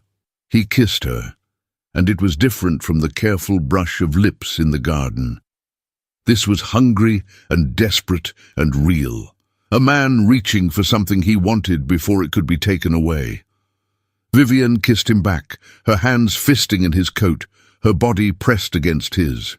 When they finally broke apart, both breathing hard, Julian rested his forehead against hers. Stay, he whispered. Please stay. I'm here. Promise me, Julian. Promise me you won't leave without telling me. That you won't run because things get difficult. Vivian thought of all the reasons she shouldn't make that promise. But looking into his eyes, feeling the tremor in his hands, she couldn't refuse. I promise. The next days blurred together, a strange mix of tension and happiness. The Dowager Duchess remained at Greystone Manor, her presence a constant reminder of opposition. But she didn't actively sabotage Vivian. Instead, she watched with cool assessment, as if waiting for something. The other guests grew accustomed to Julian's attention to Vivian. Without Lady Thornfield to stir resentment, most settled into acceptance. A few even became friendly, women who recognized genuine affection when they saw it and approved despite the social irregularity. Julian stopped pretending to maintain distance. He sat beside Vivian at meals, walked with her in the gardens, included her in conversations about estate management and politics, valuing her insights. He was teaching her, Vivian realized, showing her what it meant to be a duchess, giving her the knowledge she'd need, if, always if. Beatrice cornered Vivian in her room one evening. You need to prepare yourself. For what? For the fact that this might actually work. Julian's falling in love with you probably already has. His mother sees it. The other guests see it. Hell, even the servants are taking bets on when he'll propose. Vivian's breath caught. He won't propose. Why not? Because his mother's right. I can't be what a duchess needs to be. Can't or won't. Does it matter? Yes. Beatrice sat on the bed, her expression serious. If you can't, then you're right. This won't work. But if you won't, if you're refusing because you don't think you deserve it, then you're making a terrible mistake. I'm not refusing anything. There's been no offer. There will be, soon, and when it comes, you need to know your answer. Vivian turned away, staring at her reflection in the mirror. She saw a woman in a borrowed dress with borrowed confidence, playing at being something she wasn't. But she also saw someone stronger than she'd been 2 months ago. Someone who'd endured humiliation and emerged intact. Someone who'd learned that value didn't come from social position or wealth. Someone who might, just might, be enough. I don't know my answer, she admitted. Then figure it out, because Julian deserves to know whether you're willing to fight for this as hard as he is. The crisis came 3 days later. Vivian was in the morning room when the butler announced a visitor, Mr. Edmund Hartwell, Lady Thornfield's brother and a noted gossip columnist. He swept in with an oily smile, looking around the assembled guests with barely concealed glee. Ladies, your grace. He bowed to the Dowager Duchess. What an honor. I do hope I'm not interrupting. What do you want, Edmund? The Dowager Duchess asked coolly. Simply to verify a story I've heard about your son and a certain young lady of limited means. His gaze slid to Vivian. Rumors suggest the Duke has developed an inappropriate attachment. I wanted to confirm before I publish. The room went utterly silent. Publish what? Julian's voice came from the doorway. He entered, his expression dangerous. What exactly do you plan to write? The truth, Your Grace, that you've been conducting an affair with Miss Marlowe, that you've showered her with gifts, shown her outrageous favoritism, and generally behaved in a manner unbefitting your station. Everything you've described is fabrication. Is it? Multiple sources confirm seeing you alone together, in the library, the garden, the conservatory. Hartwell's smile widened. Of course, if Miss Marlowe would care to make a statement denying any impropriety, it was a trap. If Vivian denied involvement, she'd be calling Julian a liar. If she admitted to spending time with him, she'd be confirming the affair accusations. Miss Marlowe has nothing to state, Julian said coldly. Nor do I. Your sources are gossips, and your story is slander. Then you won't mind if I publish. I mind very much, but I won't dignify your threats with negotiation. Hartwell's expression turned ugly. You think your title protects you from truth? I'll write what I know. Your little dalliance with this nobody will be in every paper in London by week's end. Then write it, Julian's voice was steel, and deal with the consequences when I sue you for libel. On what grounds?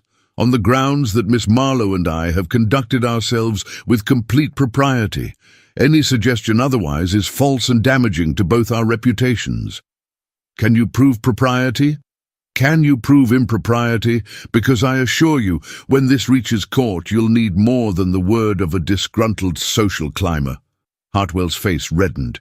He turned to the other guests. "Did any of you see something? Anything that might confirm—" "Mr. Hartwell." The Dowager Duchess's voice cut across his pleading. "I have been in residence here for a week. During that time, I have seen my son behave with complete correctness. His conduct toward Miss Marlowe, while attentive, has been entirely proper." It was a lie, or at least a strategic truth. The Dowager Duchess had seen Julian's attachment, but she was choosing in this moment to protect him, and by extension, Vivian. Hartwell deflated slightly. "Your Grace, surely you must see that this attachment is inappropriate, regardless of propriety. What I see is a gossip attempting to create scandal where none exists. I suggest you leave before I have my son's solicitors contact you." It was a dismissal. Hartwell had no choice but to obey. He left with poor grace, his threats empty, now that the Dowager Duchess had undermined him. When he was gone, Julian turned to his mother. "Thank you. Don't thank me. I didn't lie for you. I told the truth. You've been proper, foolishly, painfully, obviously infatuated, but proper." She stood, her expression stern. "But this situation cannot continue. Hartwell may have been stopped today, but others will come. The longer this drags on, the more damage it does to both of you. Then what do you suggest? I suggest you make a decision. Either end this attachment cleanly or make it official." Her gaze moved to Vivian. "Those are your only options. Everything else leads to ruin." She swept from the room, leaving Julian and Vivian staring at each other across the suddenly empty space. They walked in the garden that evening, properly chaperoned by Beatrice, who maintained a discreet distance. The sun was setting, painting the sky in shades of gold and rose. "My mother's right," Julian said quietly. "This can't continue as it is." Vivian's throat tightened. "I know. I have to make a choice." "Yes." He stopped walking, turning to face her. "But it's not just my choice to make. It's yours too. What do you mean? If I propose, if I ask you to be my Duchess, what would you say?" The question hung between them, enormous and terrifying. "I don't know," Vivian whispered. "Then let me make it easier. Let me tell you what marrying me would mean." Julian's voice was steady, but she could see the tension in his shoulders. "It would mean becoming Duchess of Greystone, managing a household with more servants than you've ever met, hosting political dinners and social events where one wrong word could have diplomatic consequences. It would mean living under constant scrutiny, with every action judged and analyzed. It would mean giving up any semblance of privacy or normal life. That sounds terrible. It is, often. But it would also mean—" He took her hands.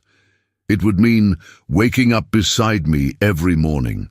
It would mean having the resources to help people, to make real change. It would mean a partnership, Vivienne. Not just a marriage of convenience, but a genuine collaboration between two people who value each other. Your mother will never accept me. My mother will learn to accept you, or she won't. But her opinion doesn't change mine. Society will talk. Society always talks. Eventually they'll find something else to discuss." Vivian pulled her hands free, walking a few steps away. Her mind raced with fears and possibilities, all tangling together. "What if I'm not good enough? What if I fail?" "Then you'll learn and try again. That's what everyone does, Vivian. No one is born knowing how to be a duchess. My mother learned. My grandmother learned.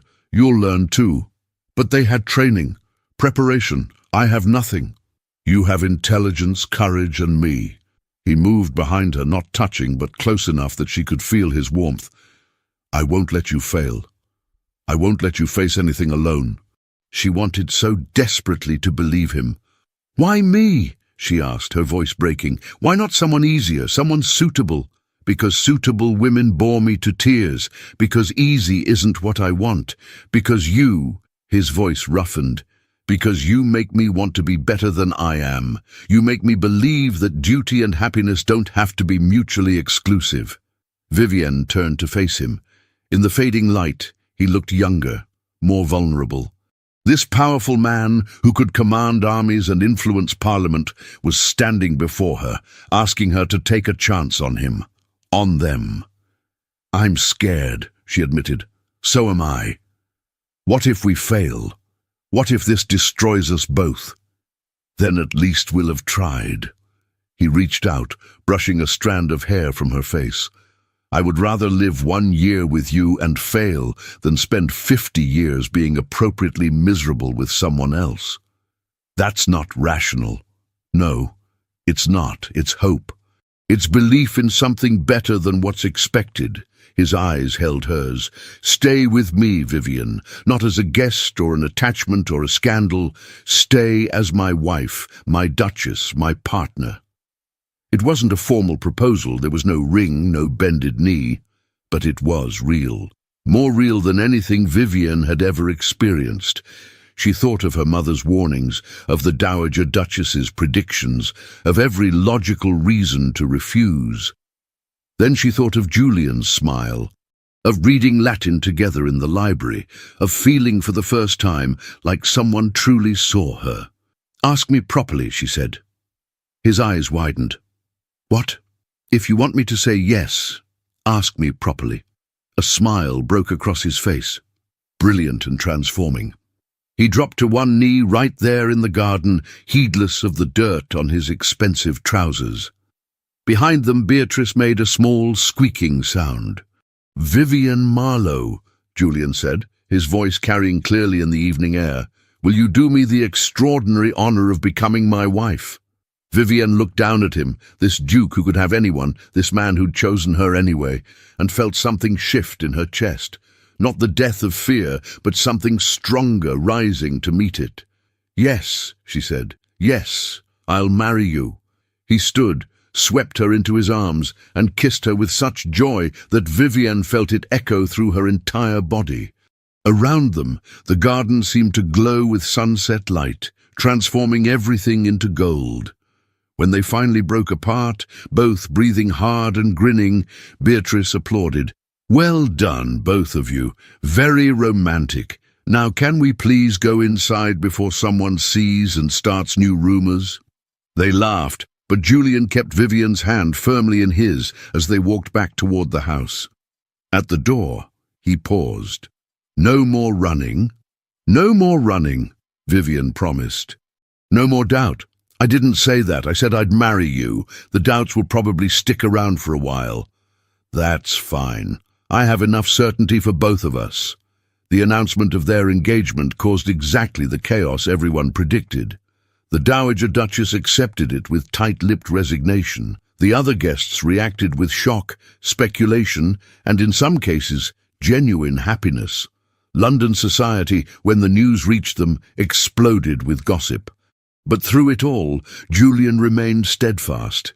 He introduced Vivian to his estate manager, his solicitors, his political advisors. He began teaching her everything she'd need to know, not as a crash course, but as a partner learning a new role. The Dowager Duchess, seeing Julian's determination, gradually shifted from opposition to pragmatic assistance. She was still cool toward Vivian, but she began including her in discussions about household management, offering advice, often laced with criticism, but advice nonetheless. "You'll need to develop a thicker skin," she told Vivian one afternoon. "People will always question whether you deserve your position. Let them question. Actions speak louder than defensive explanations." It wasn't kindness exactly, but it was help. The wedding was planned for 8 weeks hence, enough time to prepare, but not so long that opposition could fully organize. It would be a large affair, as befitting a duke's marriage, with hundreds of guests and all the requisite ceremony. Vivian tried not to think about walking down that aisle in front of everyone who doubted her, judged her, expected her to fail. The night before the ceremony, she couldn't sleep. She stood at her window in the London townhouse where she and her mother were staying, paid for by Julian, of course, and watched the city lights. A knock sounded at her door. "Come in," she called, expecting her mother. Instead, the Dowager Duchess entered. Vivienne straightened immediately, suddenly aware she was wearing only her nightgown and robe. "Your Grace, Sit down, child. I'm not here to scold." Vivienne sat. The Dowager Duchess remained standing, looking oddly uncertain. "I came to give you something." She withdrew a small box from her pocket. "This was my wedding gift from Julian's grandmother, his father's mother. She told me that being a duchess would be the hardest thing I ever did." She was right. She opened the box. Inside was a delicate bracelet, pearls and small diamonds, elegant but not ostentatious. She told me that whenever I felt inadequate, whenever I wanted to give up, I should look at this and remember that every duchess in our family line started somewhere. None of them were born to it. They all learned. She held out the box. Vivienne took it with trembling fingers. "I still don't think you're the right choice," the Dowager Duchess said bluntly. "I think you're unprepared, unsuitable, and going to make my son's life considerably more complicated. But," she paused, "but I also see that he loves you, truly loves you, not just the idea of you, and that's rare, precious even. Your Grace, let me finish. You'll make mistakes. You'll embarrass yourself and possibly us. You'll struggle with things that should be simple. But if you face those challenges with the same courage you've shown so far, you'll manage.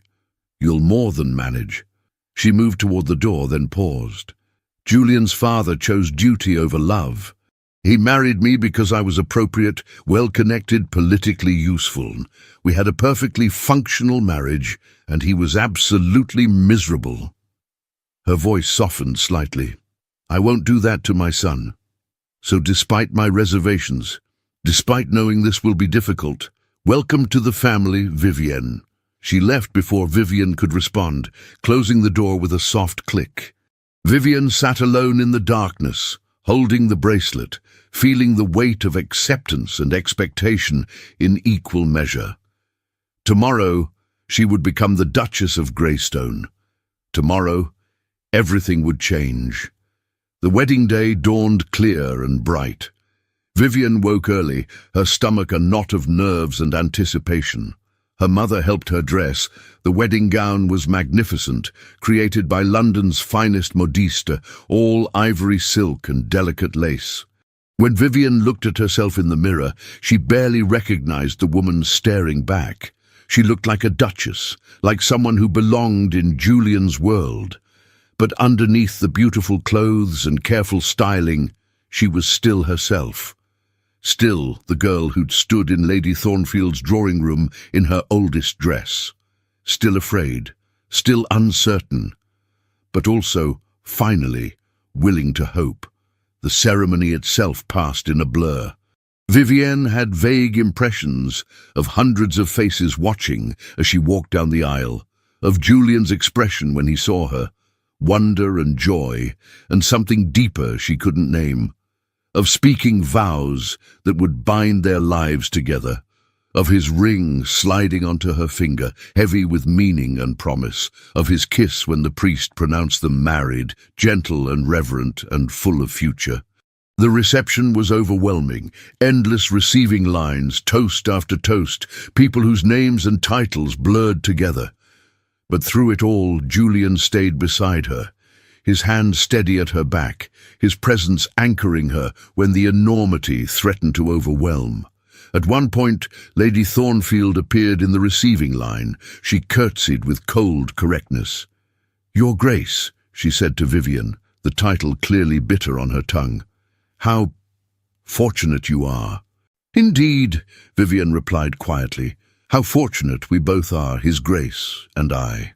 Lady Thornfield's lips thinned, but she moved on without further comment, disappearing into the crowd. Later, much later, after the last guests had departed and the celebration had finally ended, Julian led Vivienne to their private chambers. She stood in the center of the room, suddenly shy, despite everything they'd shared. "Hello, wife," Julian said softly. "Hello, husband." He crossed to her, his hands gentle as he began removing her hairpins, letting her hair fall loose around her shoulders. Regrets? He asked. Terrified, she admitted. But no regrets. Good, because I have plans for us, Duchess. Oh? I plan to make you happy, to challenge you and support you and occasionally argue with you about Latin translations. He smiled. I plan to build a life where you never have to wear your oldest dress unless you want to. Where you never have to wonder if you're valued. That's quite an ambition. I'm quite an ambitious man. She laughed, and he captured the sound with a kiss. When they finally pulled apart, both of them flushed and breathless, Vivian rested her head against his chest. You know everyone will be watching, she said quietly, waiting to see if I fail. Then we'll prove them wrong, together. You make it sound simple. It won't be simple. It will be hard and complicated and sometimes painful. But Vivian, he tilted her face up to meet his gaze, you've already survived the hardest part. You've survived being underestimated, dismissed and judged. You've survived losing everything and rebuilding from nothing. Being a duchess, that's easy compared to what you've already done. She wanted to believe him.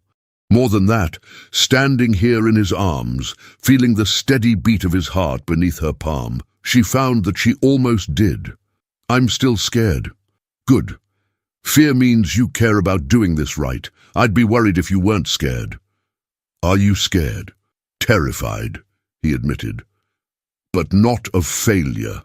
I'm scared of losing you, of somehow failing to give you the life you deserve. Vivian pulled back slightly, looking up at him. This powerful man who defended her, chosen her, married her, he was scared too. Somehow that made everything better. Then I suppose we'll be scared together. That sounds perfect. He kissed her again, and this time there was no one to interrupt, no scandal to fear, no reason to stop. They had the rest of their lives stretching before them, uncertain and challenging, and theirs. The first year of their marriage was exactly as difficult as everyone predicted. Vivienne made mistakes, social missteps, household management errors, moments when her inexperience showed, but she learned, quickly, determinedly, with Julian's steady support and the Dowager Duchess's grudging guidance. She began accompanying Julian to estate meetings, offering her opinions on management decisions. Some of his advisors were skeptical at first, but Vivian's sharp mind and genuine concern for their tenants won them over gradually. She hosted her first formal dinner 6 months after the wedding. It wasn't perfect. The timing was slightly off, one course was overdone, and she accidentally seated 2 rival politicians beside each other. But she recovered with grace, diffusing the tension with humor and honest acknowledgement of her learning curve. Afterward, Julian found her in their chambers, staring at herself in the mirror with frustration. I should have known better about the seating arrangement. You'll know next time. What if there are too many next times? What if I keep making mistakes? He came up behind her, his arms circling her waist. Then you'll keep learning. Vivian, do you know what I heard tonight? I heard Lord Manchester tell his wife that our new Duchess is refreshingly genuine. I heard Lady Pemberton say she'd rather attend one of your imperfect dinners than a dozen perfectly executed but soulless events. They were being polite. They were being honest. You're not perfect, and people appreciate that. You're real. You make mistakes and own them and try harder next time. That's more valuable than flawless execution. She turned in his arms, looking up at him. I want to be worthy of you. You already are. You were worthy the moment I saw you in that drawing room, standing tall despite everything trying to diminish you. I wasn't wearing my oldest dress for you. I know. You were wearing it for yourself, choosing survival over visibility. But I saw you anyway. He smiled. You couldn't hide from me even when you tried. A year to the day after their wedding, Julian surprised Vivienne with a gift. He led her to a small building on the edge of the estate, formerly a hunting lodge, now renovated into something else. What is this? Vivian asked. Your project, if you want it. He opened the door. Inside was a school, small but beautifully equipped, with desks and books and maps and globes. Everything a child would need to learn. "I thought," Julian said quietly, "that you might want to teach. Girls from the estate, from the village, girls who wouldn't otherwise have access to education. You could teach them Latin and Greek and mathematics, all the things your father taught you." Vivian stared at the space, her throat tight with emotion. "Julian, you don't have to if you don't want to. This is your choice, not an obligation. But I know how much learning meant to you. I thought you might want to share that." She turned to him, tears streaming down her face. "It's perfect." The school opened 3 months later. Vivienne taught 4 days a week, working with girls aged 8 to 16. Some came from tenant families, others from the village. A few travelled from farther away, daughters of families who'd heard about the Duchess of Greystone teaching personally. She loved it. Every challenging lesson, every breakthrough moment, every girl who discovered she was capable of more than she'd imagined. It filled something in Vivienne that she hadn't realized was empty. The Dowager Duchess, visiting one afternoon, stood at the back of the classroom watching Vivienne teach Greek to a dozen attentive girls. "You've surprised me," she said afterward. "How so?" "I thought you'd focus entirely on being Duchess, on conforming to expectations. Instead, you've created something uniquely yours."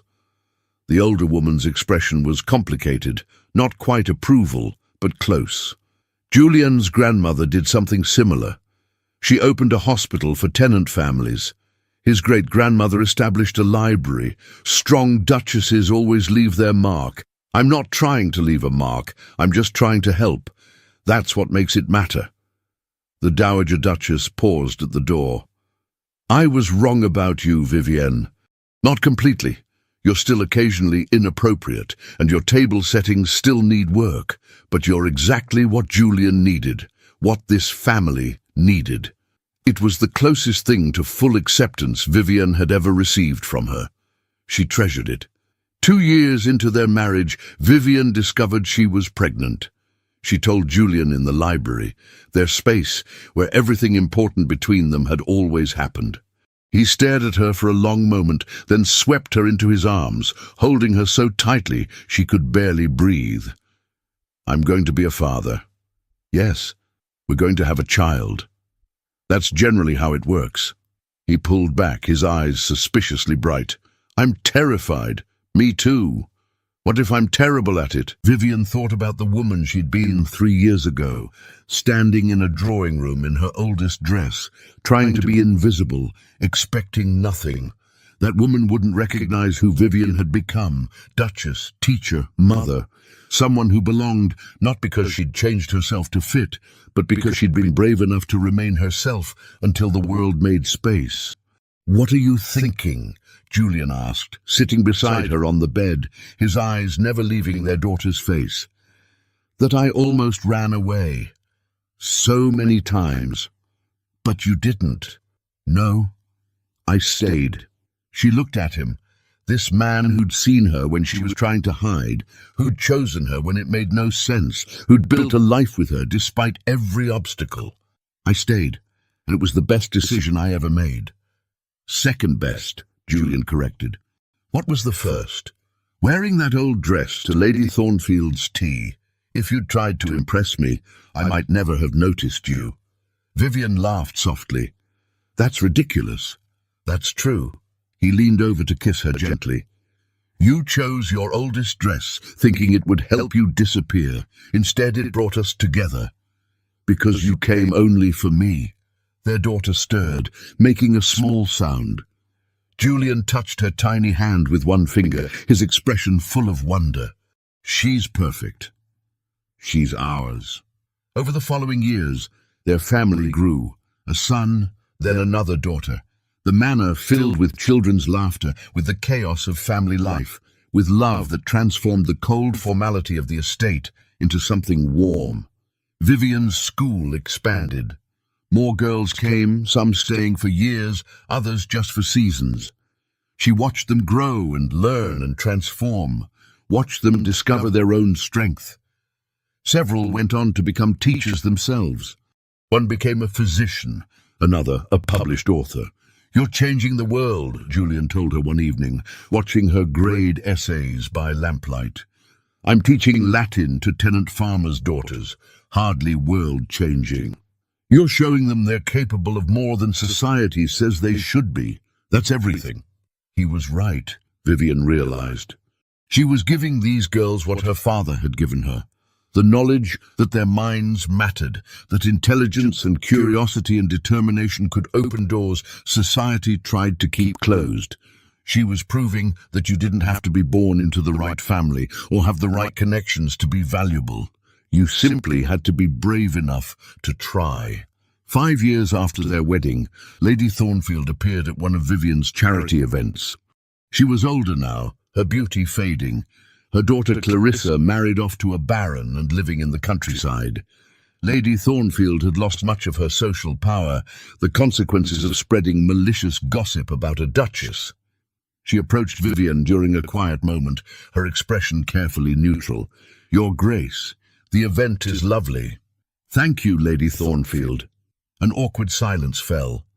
Then Lady Thornfield said quietly, "I owe you an apology for what I said, what I did, at the tea, at the house party, all of it."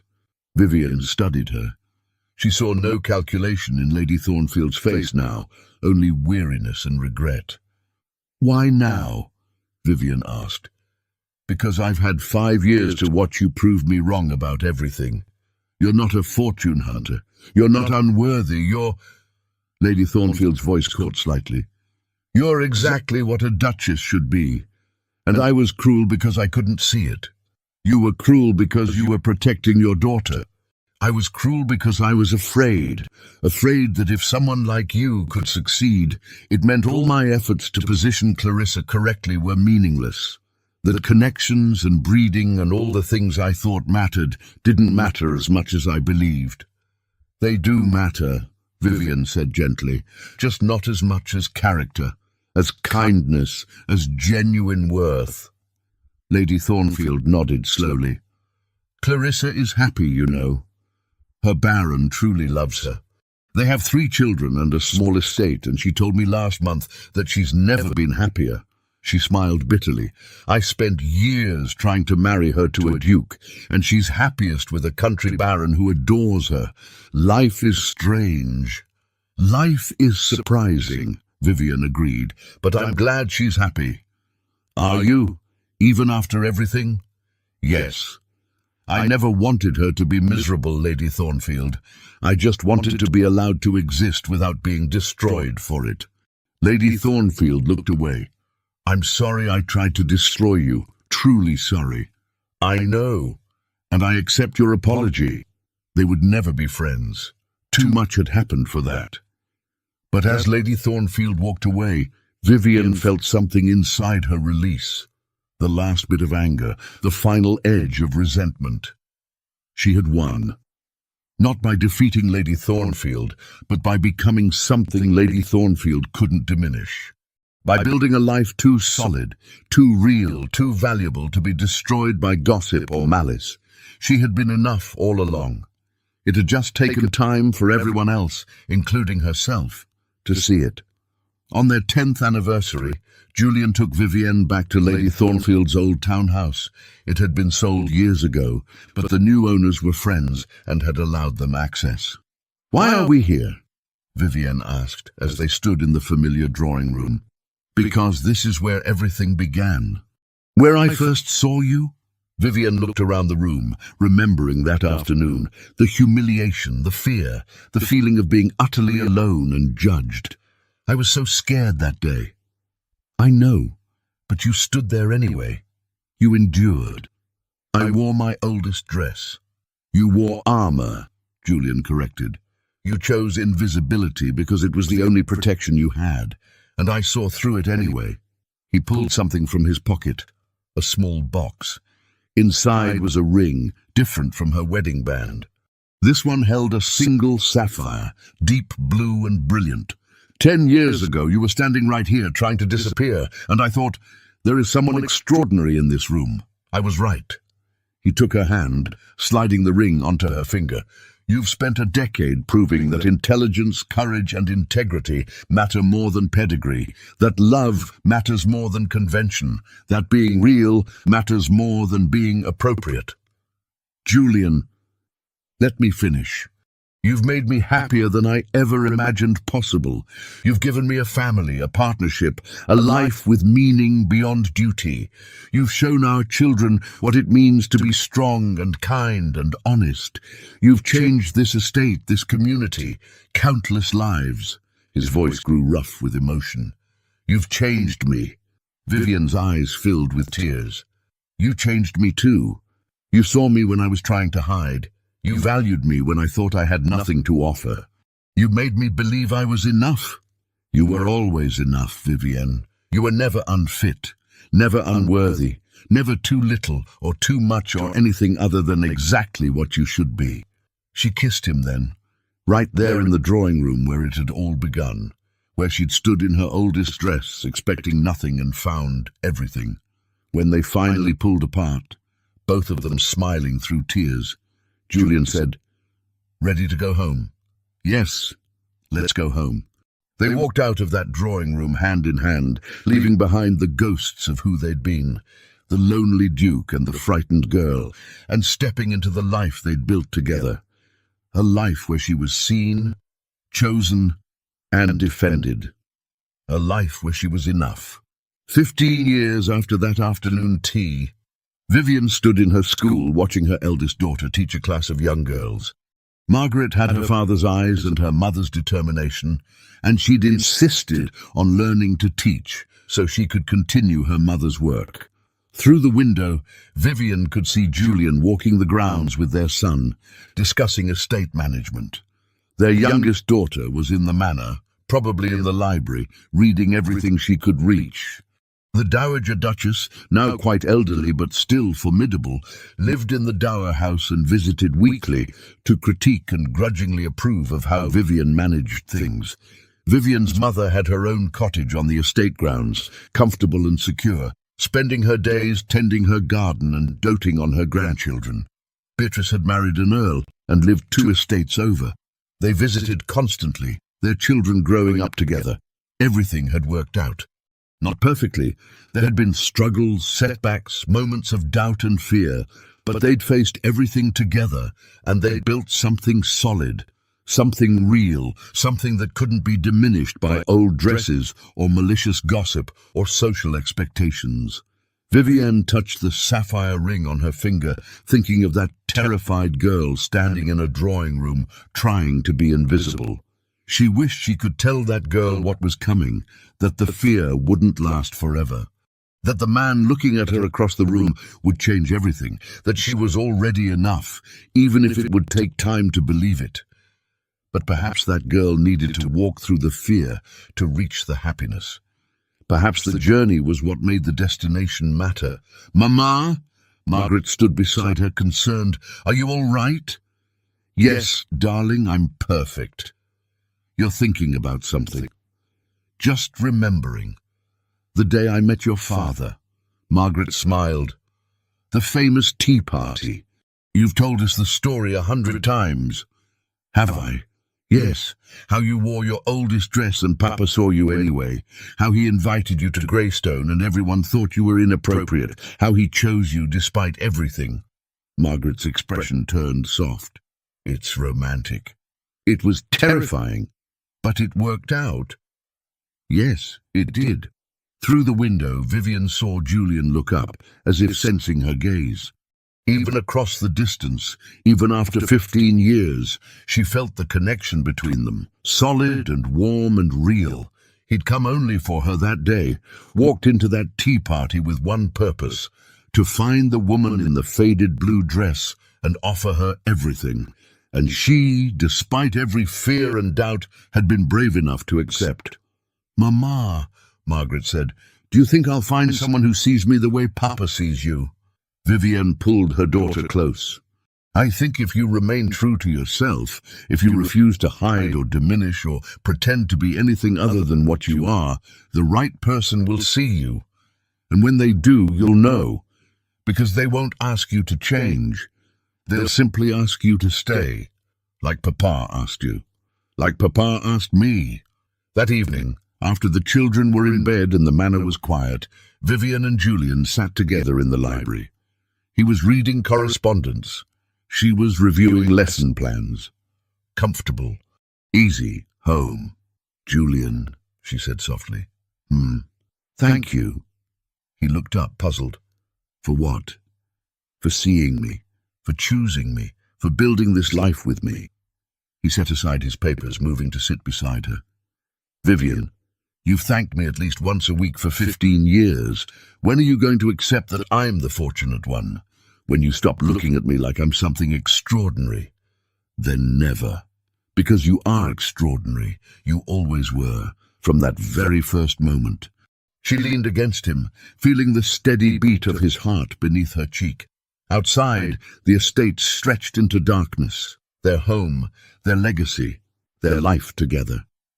She had chosen her oldest dress for an afternoon tea, thinking only of survival. Unaware that the Duke would come only for her, that he would see past the faded fabric to the woman beneath, that he would offer her not just security or status, but genuine partnership, real love. She had been enough all along. She just needed someone brave enough to see it. And when he did, when Julian Lockhart looked across that drawing room and truly saw Vivian Marlowe, everything changed. Not because she transformed into someone different, but because she finally believed she was exactly who she was meant to be. She was never unfit. She was always worthy. She was always enough. Thank you for staying until the very end of Vivian and Julian's story. If this story touched your heart, I'd love for you to subscribe to the channel and stay with us for more stories like this. Tell me in the comments which moment stayed with you the most. I read everyone. Share this story with someone who needs to remember they are already enough. Your next story is waiting on the channel. Thank you for being here.